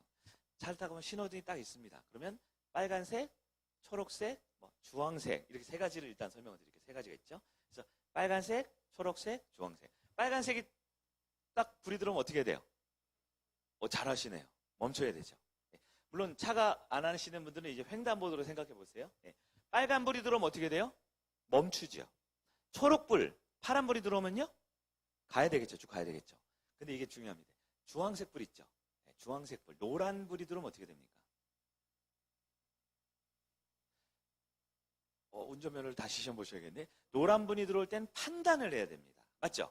멀리서 노란불이 들어오면 멈춰야 되고요. 제가 노란불 바로 밑이에요. 이렇게 횡단보도나 사거리를 지나가고 있는데 노란불이 들어오면 어떻게 돼요? 멈추면 큰일 납니다, 그때. 맞죠? 뭐라고 돼 있어요? 운전면허 시험 보셨잖아요. 신속하게 지나간다라고 써 있어요. 이게 안 되시는구나. 다시요. 네, 이거 운전면허 알려드리는 겁니다. 빨간불이 들어올 때는 묻지도 따지지 말고 멈춰야 되죠. 초록불이 들어올 때는요, 지나가야 되죠. 노란불이 들어올 때는요, 판단을 해야 됩니다. 판단. 멀리 있으면 멈춰야 되고, 내가 내 머리 위로 이렇게 노란불이 딱 지나가는데, 노란불 멈춰야 돼. 낑 멈추면 어떻게 돼? 사고 나죠, 바로. 옆에 오는 차가 옆구리를 칠 거 아닙니까? 이게 지금 할 얘기가 이게 아닌데, 지금. 네. 내면을 들여다볼 때도 세 가지 형찰 영역이 있어요. 첫째, 내가 도저히 할 수 없는 영역이 있어요. 안 되는 게 있습니다. 나라는 사람은 안 돼요, 이게. 안 되는 영역이 있어요. 두 번째, 내가 분명 잘못한 영역이 있어요. 잘못했어요. 잘못했습니다. 세 번째, 한다고는 하는데, 할 수 있을 것 같은데, 부족한 영역이 있습니다. 이 세 가지가 있다라는 거예요. 부족한 영역. 내면을 성찰할 때 세 가지 색깔이 있어요. 첫째, 할 수 없는 것. 둘째, 잘못한 것. 셋째, 부족한 것. 이 세 가지가 있다라는 거예요. 여러분 다시 운전 얘기해 볼게요. 운전하는데 신호등이 있는데요. 근데 만약에 신호등에 내가 정상적으로 운전할 수 있어서 빨간불이면 멈추고 파란불이면 가고 노란불이면 판단을 잘해서 운전을 하면 아무 사고가 없는데 만약에 좀 불편한 예지만 제가 안경을 안 쓰고 있어요. 혹은 갑자기 시력이 나빠졌어요. 몰라요. 바울처럼 담에서 가다 빛이 나가지고 눈이 안 보일 수도 있어요. 어쨌든 제 시력이 지금 정상이 아닙니다. 이 신호등을 딱 보는데요. 빨간색, 파란색, 노란색 이 세 가지 동그란 신호등이 있어야 할 자리가 어떻게 보이냐? 색깔이 흐릿해서 막 섞여 보여요. 혹은 이 난시가 있는 분들이 이게 사물이 이렇게 겹쳐 보이거나 흩어지잖아요. 그래서 빨간색이 띵띵띵 한 3개로 보이고 초록색이 한 4개로 보이고 막 이렇게 막 흩어져 보입니다. 막 입체로 보여요. 그러면 어떻게 될까요? 정상적으로 지금 내가 가야 될지 멈춰야 될지 어떻게 될지 모르고 가다가 사고가 나겠죠. 사고가 나겠죠. 제가 지금 말씀드리고 싶은 게 이겁니다. 세상에 실체가 있고요. 그 실체를 바라보는 나의 해석이라는 게 있어요. 해석. 여러분 실체가 실체인가요? 나의 해석이 실체인가요? 질문이 좀 이상하죠? 네. 여기 앞에 나무가 있습니다. 나무. 여기 나무가 있죠? 이 나무는 진짜 나무입니다. 조화가 아니에요. 지금 2년째 잘 자라고 있어요. 용인에 있는 제 친구 목사님 교회 무슨 잔치가 있어서 했는데 제가 보고 예쁘다 하니까 가져가라 해서 가져왔어요. 제가. 요 2개를. 근데 이게 안 죽네요. 역시 목사님이 주신 거라 영역이 있는지 잘 건강하게 있어요. 나무가 있는데요. 내가 지금 눈이 나빠요. 저 맨 뒤에 있는 우리 이성원 집사님 죄송한데 눈이 많이 나빠서 안 보여요. 이렇게 보니까 이게 초록색으로 이렇게 보이니까 우리 한지수 성도님이랑 박미 성도님이 초록색 티셔츠를 입고 오셨더라고요. 그래서 이 나무를 보고 저기 한지수 성도님이 강단 위에 있네 라고 생각할 수 있죠? 내 눈이 잘못돼서요. 그러면 이 나무는 나무인가요? 한지수 성도님인가요? 갑자기 눈이 번쩍 뜨시네. 실체가 있고 나의 해석이 있는데요. 신호등을 제대로 볼 수 있는 해석이 되면 나의 삶과 실체가 일치합니다. 그럼 아무 문제가 없지요. 근데 내가 보는 시각이 해석이 잘못되면 어떻게 돼요? 사고가 나거나 실수를 하거나 이 나무를 보고 안녕하세요 인사를 하는 약간 조금 이렇게 정신 나간 사람처럼 취급받을 수가 있는 거죠. 드리고 싶은 말씀이 이겁니다. 우리는 내가 살아가는 세상이 두 가지가 있다는 걸 이해할 수 있어야 돼요. 하나님이 만드시고 세상의 질서 가운데 돌아가는 이 세상과 그것을 보는 나의 시각. 어쩌면 이것이 나의 내면을 구성하고 있는 내적 구성입니다. 우리 모두는 불완전한 인생입니다. 그래서 아마 시력이 1.0인 사람과 1.5인 사람과 2.0인 사람과 몽골 사람처럼 4.0인 사람들이 신호등을 볼 때 조금은 차이가 있을 수 있어요. 빨간불이 더 선명할 수도 있고 조금 흐릿할 수도 있고 아니면 약간 이렇게 번져 보일 수는 있어요. 그러나 그 정도까지는 운전이 가능하죠. 근데 눈이 많이 나쁘면요. 제가 너무 졸려서 이거 제대로 볼 수 없으면요. 빨간불이지 파란불이지 구별을 못하면요. 세상은 똑같지만 실제는 똑같지만 나의 해석에 따라 내 삶은 불행해질 수도 있고 내 삶을 거짓으로 속일 수도 있다라는 겁니다. 우리 내면의 신호등을 좀 정리하는 것. 이걸 다른 말로 표현하면 내면을 성찰하고 나에게 주어진 진리로 내가 살아내기 위해서는 반드시 내 눈앞에 신호등이 있어. 내 눈앞에 좋은 나무가 있어. 내 눈앞에 예배가 있고 목회자가 있고 설교가 있고 교회가 있고 예수님이 있고 진리가 있어가 아니라 그 진짜가 나의 내면에 들어오고 이것이 내적으로 성찰, 내적으로 적용이 돼야만 변하는 그리스도인, 새로운 그리스도인이 된다라는 것을 예수님께서 말하고 있다라는 것입니다. 신호등에도 빨간, 초록, 노랑이 있다 그랬습니다. 우리 내면의 성찰도 세 가지가 있다 그랬어요. 내가 도저히 어쩔 수 없이 할 수 없는 일이 있어요. 그리고 내가 분명 잘못한 일이 있습니다. 그리고 내가 부족하고 바꿔야 될 부분이 있습니다. 자, 첫 번째, 어쩔 수 없는 부분이 있어요. 어떻게 해야 될까요? 이건 도저히 안 돼요. 어쩔 수 없는 부분. 어떻게 됩니까? 이것은 받아들여야 됩니다. 수용해야 됩니다. 이건 어쩔 수 없기 때문에 받아들여야 됩니다. 인정해야 되고, 나는 아쉽다. 나도 원빈처럼 잘생겼으면 좋을 텐데. 근데 나는 이렇게 생겼네. 이렇게 호빵처럼 생겼네. 어쩔 수 없지. 받아들일 수 있어야 돼요. 근데 이걸 받아들이지 못하는 사람은 뭐냐면 내면 성찰을 못하는 거예요. 계속 안 되는 줄 알면서 왜 그랬을까? 이런 노래 있죠. 계속 노래를 부르면서 삽니다. 안타깝죠. 두 번째, 잘못한 부분이 있어요. 이거는 내가 그냥 잘못한 거예요. 잘못한 부분 어떻게 됩니까? 회개해야 됩니다. 돌이켜야 합니다. 그렇죠? 중학교 1학년 도덕 시간 같죠? 잘못했으면 돌이켜야 되죠. 근데 잘못했는데 자꾸 변명을 해요. 그럴 의도가 아니었다라고 변명을 합니다. 합리화를 시켜요. 우리는 그렇대요. 우리가 남이가 우리는 원래 그래. 사과하지 않아요. 변명하고 핑계대고 이유대면서 바꾸지를 않습니다. 그러면 성찰을 안 하고 있는 겁니다. 마지막 세 번째, 한다고 했어요. 안 한 게 아니에요. 우린 나쁜 사람들 아니잖아요. 한다고 했는데 부족한 부분이 있죠. 부족한 부분은 어떻게 될까요? 성장해야 됩니다. 성장해야 됩니다. 내가 이를 잘 닦고 싶었어요. 이를 잘 닦고 싶어서 엄마 말씀 닦았는데 이를 닦고 자자 이 엄마 안녕 이랬는데 고춧가루가 끼어 있어요. 그럼 어떻게 돼요? 회개해야 돼요? 그럼 회개할 건 아니에요. 그럼 어떻게 해요? 포기해야 돼요? 아니죠. 이를 잘 닦아야죠. 성숙해져야 됩니다. 성장해야 됩니다. 세 가지가 있어요. 저희 아들 쳐다보지 마. 저희 아들 일 잘 닦습니다. 첫 번째는 수용할 줄 알아야 되고요. 두 번째는 회개할 줄 알아야 되고 세 번째 성장할 줄 알아야 됩니다. 이 세 가지가 내면 성찰의 3요소라고 그러더라고요. 근데 제가 고민해봤어요. 우리는 받아들여야지. 근데 안 받아들여줘요. 우린 돌이켜야지. 잘 안 바뀌어줘요. 우린 성장해야지. 마음은 어리로되 육신이 연약하다 그래요. 왜 그럴까요? 진리가 없어서요? 말씀이 없어서요? 아닙니다. 기도하지 않아서 그렇습니다. 기도라는 것은 내면을 성찰하는, 즉 도저히 감당할 수 없는 것을 받아들이기 위해서는 기도가 필요하더라고요. 내가 명백히 잘못했다는 걸 깨닫고 그걸 바꾸기 위한 회개는 기도해야 되더라고요. 내가 이거 부족한 부분이 이걸 성장시키고 더 나아가기 위해서는 기도해야 되더라고요. 여러분, 내 인생에 바꿀 수 없는 영역이 있습니까? 있어요? 네, 기질 이런 게 있더라고요. 기질. 여러분 기질 있죠? 기질. 성격이 급한 사람이 있어요. 급한 사람들. 엄청 급해요. 바꾸려고 느긋하려고 해요. 느긋해요. 그래서 어떻게 빨리빨리 느긋해. 빨리빨리 느긋해. 그러죠. 느긋한 것도 빨리빨리 하라 그래요. 왜 지금까지도 안 느긋해? 너 5살이나 됐잖아. 빨리 느긋해져. 기질은 잘 안 바뀌는 것 같아요. 제가 보니까 우리 그때 피플 퍼즐 세미나 했잖아요. DISC 있죠? 네. 그 기질이 우리 어제도 목자 모임 때 했어요. 받아들여야 됩니다. 그건 비난하고 정죄하고 판단하는 게 아니라 저분의 기질은 저렇구나. 어떻게 돼요? 받아들여야 돼요. 저도 받아들여야 돼요. 어렵더라고요. 받아들여야 돼요. 근데 그냥 받아들여지나요? 이해가 안 되는데 받아들이려면 기도라는 성찰이 필요합니다. 잘못된 선택이 있습니다. 여러분 잘못된 선택 하셨어요? 네. 저도 인생 가운데 정말 잘못된 선택을 종종 했어요.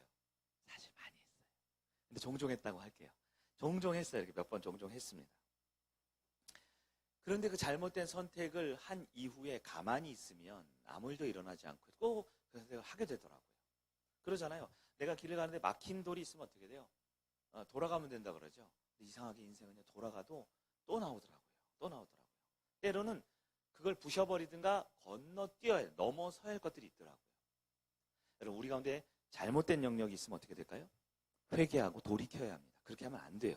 근데 그냥 되냐고요? 기도해야 합니다. 마지막 세 번째는 부족한 부분이 있어요. 제가 부족한 부분이 있습니다. 여러분 잘 아시겠지만 그중에 특히 제가 부족한 부분이 뭐냐면 다른 사람의 말을 귀담아 듣는 게 잘 안 돼요. 네. 조금 오전에도 몇몇 분들 봐서 의견을 듣겠다고 하면 저만 말한 것 같아요. 또 후회가 됩니다. 남의 말을 잘 듣는 게 안 돼요. 이렇게 얘기를 하면 자꾸 제가 말을 하는 거예요. 어떻게 될까요? 피를 깎으면 안 돼요. 뼈를 깎는 노력을 해야죠. 저도 더 노력해야 됩니다. 더 듣고 입을 꽉 다물고 안 되면 바늘을 준비해서 콕 찔러가면서 들어야지. 노력해야 될 부분이 있어요. 성장해야 됩니다. 여러분 안 되는 영역을 수용하거나 잘못된 부분을 회개하거나 부족한 부분을 성장해야 할 때 꼭 필요한 게 뭘까요? 기도입니다. 기도하지 않고는 이게 되지 않아요. 왜냐하면 이것이 바로 겉보기의 세계. 안 되잖아. 받아들여. 말은 쉽지요. 너 잘못했잖아. 돌이켜. 너무너무 쉽지요. 너 이거 연약하잖아. 더 열심히 잘해. 쉽지요. 그러나 우리에게 진리가 없어서 안 되는 게 아니에요. 교회가 없고 말씀이 없고 예수가 없어서 안 되는 게 아닙니다. 내면에 성숙함이 없는 거예요. 성찰이 없는 거예요. 여러분 우리는 기도하지 않으면 성찰할 수 없습니다. 기도하지 않으면 바리새인과 율법학자와 다를 바 없는 존재로 될 수밖에 없어요. 여러분 오해하지 마십시오. 우리 교회 성도 중에 몇몇 사람들이 바리새인이다, 율법학자라 책망하고 싶은 게 아니에요. 저를 비롯한 우리 모두는 하나님의 은혜로 진리를 받았어요. 말씀을 받았습니다. 그러나 우리 가운데 기도가 없으면 도저히 이룰 수 없는 것을 수용하는 법을 모르면 명백하게 잘못한 부분을 회개할 줄 모르면 무엇보다 내 안에 부족한 부분을 어쩔 수 없다라고 포기하지 말고 성장하기 위해 기도하지 않으면 우리도 바리새인과 율법학자처럼 살 수밖에 없다라는 것입니다. 내면을 성찰한다라는 것, 이건 윤리도덕 시간에 나올 것 같은 이야기지만 우리 예수님께서 아주 중요하게 말씀하신 것입니다. 내가 누구인지 실체에 가까워지려면 신호등을 딱 봤는데 빨간불이 잘 보이네, 초록불이 잘 보이네, 황색불이네, 멈춰야지, 신속히 지나가야지 라고 알기 위해서는 우리 앞에 놓여진 이 신호체계, 진리뿐만 아니라 이 내면에 받아들일 것과 회개할 것과 성장해 나갈 것을 위해 기도할 수 있는 여러분 되길 간절히 바랍니다. 우리 성일교회에서 공식적으로 하는 게 있어요. 구원의 확신도 마찬가지. 구원의 확신 두 가지가 있다고 그랬죠? 외적 확신과 내적 확신이죠. 외적 확신은 뭡니까? 외적 확신이 뭐예요? 성경이잖아요. 네? 다시 들으셔야 되겠네. 외적 확신은 성경입니다. 이건 교리적인 얘기예요. 왜 우리가 구원의 확신을 가지냐? 우리 외부에 있는 확신은 성경에 그렇게 써 있잖아요. 그래서 우리가 구원 말할 수 있는 외적 확신입니다. 내적 확신은 뭐예요? 내 내면의 성령님의 음성으로 나는 구원 받았구나라는 자의식을 갖는 거죠. 이 자의식은 오만함이나 그냥 그런 거야라고 낙천주의가 아닙니다. 기도를 통해 내적인 성찰이 되신 분이 확신을 가질 수 있는 거예요. 제가 이 얘기를 하고 싶은 건데 가끔 구원의 확신 흔들리는 분이 있죠. 왜 흔들려요? 성경이 글자가 잘못됐어요? 교회가 성경을 안 가르쳐요? 아니죠. 내면의 성찰. 즉 앞에 놓여 있는 신호등을 볼 나의 영적인 수준이 수용과 회개와 성장을 위한 내적인 성찰이 필요한 기도가 부족할 때 이런 일이 이루어진다라는 것입니다. 오늘 말씀이 좀 어려우셨죠? 어려우니까 짧게 하도록 하겠습니다. 성경을 읽고 큐티를 하고 설교를 듣고 목장 나눔하고 이런 것들 중요하지만 이런 것들을 외적인 기준이라고, 외적 세계라고 볼 수 있어요. 그러나 반드시 내면의 성찰을 해야 될 기도의 시간으로 우리는 어쩔 수 없는 것을 받아들일 줄 알고, 명백한 잘못을 돌이켜 회개할 줄 알고, 사과할 줄 알고, 그리고 무엇보다 내가 성장이 필요한 부분은 내면을 통해 계속해서 성장해 나가야 되는 겁니다. 그럼 성장을 교회와 목회자와 목자에게만 의존하지 마세요. 하나님께서는 우리를 직접 성장시키십니다. 바울이 어떻게 해요? 심고 아볼로가 물 주고 비료를 목회자가 주고 목자들이 아무리 거기서 병충해를 제거해줘도 성경에 뭐라고 되어 있어요? 자라게 하는 이는 하나님이십니다. 우리를 성장시키고 우리를 변화시키고 우리를 구원시키시는 건 하나님이십니다. 그 하나님의 내면을 성찰하게 바꾸실 수 있는 그 기도의 은혜를 하나님께 내어드릴 수 있는 여러분 되길 바랍니다. 말씀을 정리하겠습니다. 내가 어떻게 변화될 수 있을까요? 내가 어떻게 내면이 성장하고 성숙하고 때로는 너무 힘들지만 이것을 받아들이고 때로는 이것을 사과하고 회개하고 돌이킬 수 있을까요? 기도 없이는 안 되는 것 같아요. 기도 없이 안 되는 것 같아요. 우리 성일교회 매일 기도하고 있거든요. 매일 기도회가 있어요. 매일 기도회가 있는데 오시는 분도 있고 집에서 기도하는 분도 있고 기도를 안 하시는 분도 있지 않을까 싶은 생각이 듭니다. 매일매일 오시면 제일 좋아요. 오시면 또 좋은 게 있습니다. 그러나 우리의 교회의 위치와 또 여러분의 삶의 여건상 매일매일 교회에 올 수 없어도 한 가지는 꼭 기억해야 됩니다. 기도가 없으면 반드시 시험 듭니다. 시험 들고 무너진 사람들의 모든 사람의 공통점이 뭐예요? 기도가 없는 겁니다. 이건 결코 협박도 아니고 과장도 아닙니다. 나의 삶에 기도가 없다? 나는 이미 시험 들었고 시험을 감당할 힘을 잃어가고 있는 것입니다. 그러나 기도가 있다라는 것은 어떤 문제 해결하는 것, 어떤 어려움 극복하는 것에 대한 1차적인 병치료의 기능도 있지만 기도라는 것은 기본적으로 하나님의 진리의 말씀을 내 삶에 일치시키는 것입니다. 내 삶이 하나님의 자녀답게 살아갈 수 있도록 만드는 가장 내면의 가장 강력한 힘은 하나님 앞에서 내면을 성찰하는 것. 그것이 바로 하나님과 교제하고 친밀하게 기도하는 시간이다라는 것이에요.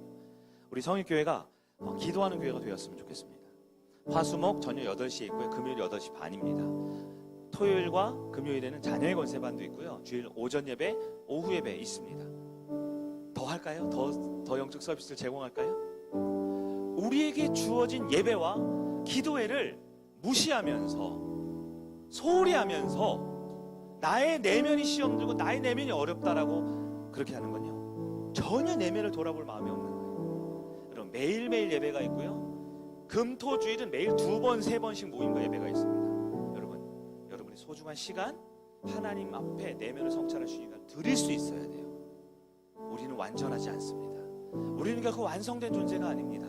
우리는 우리 앞에 놓여진 진리가 내 내면을 변화시키기 위해서 하나님의 은혜, 기도하는 시간이 필요합니다. 그래서 주님이 말씀하시면 우리는 나가고 주님이 말씀이 없으면 멈춰 서야 되는 거예요. 이건 성경 얘기가 아니고요, 기도에 대한 이야기입니다. 이제 우리 함께 자리에 일어나셔서 이 찬양을 통해 우리 내면을 기도함으로 바꿔보길 간절히 바랍니다.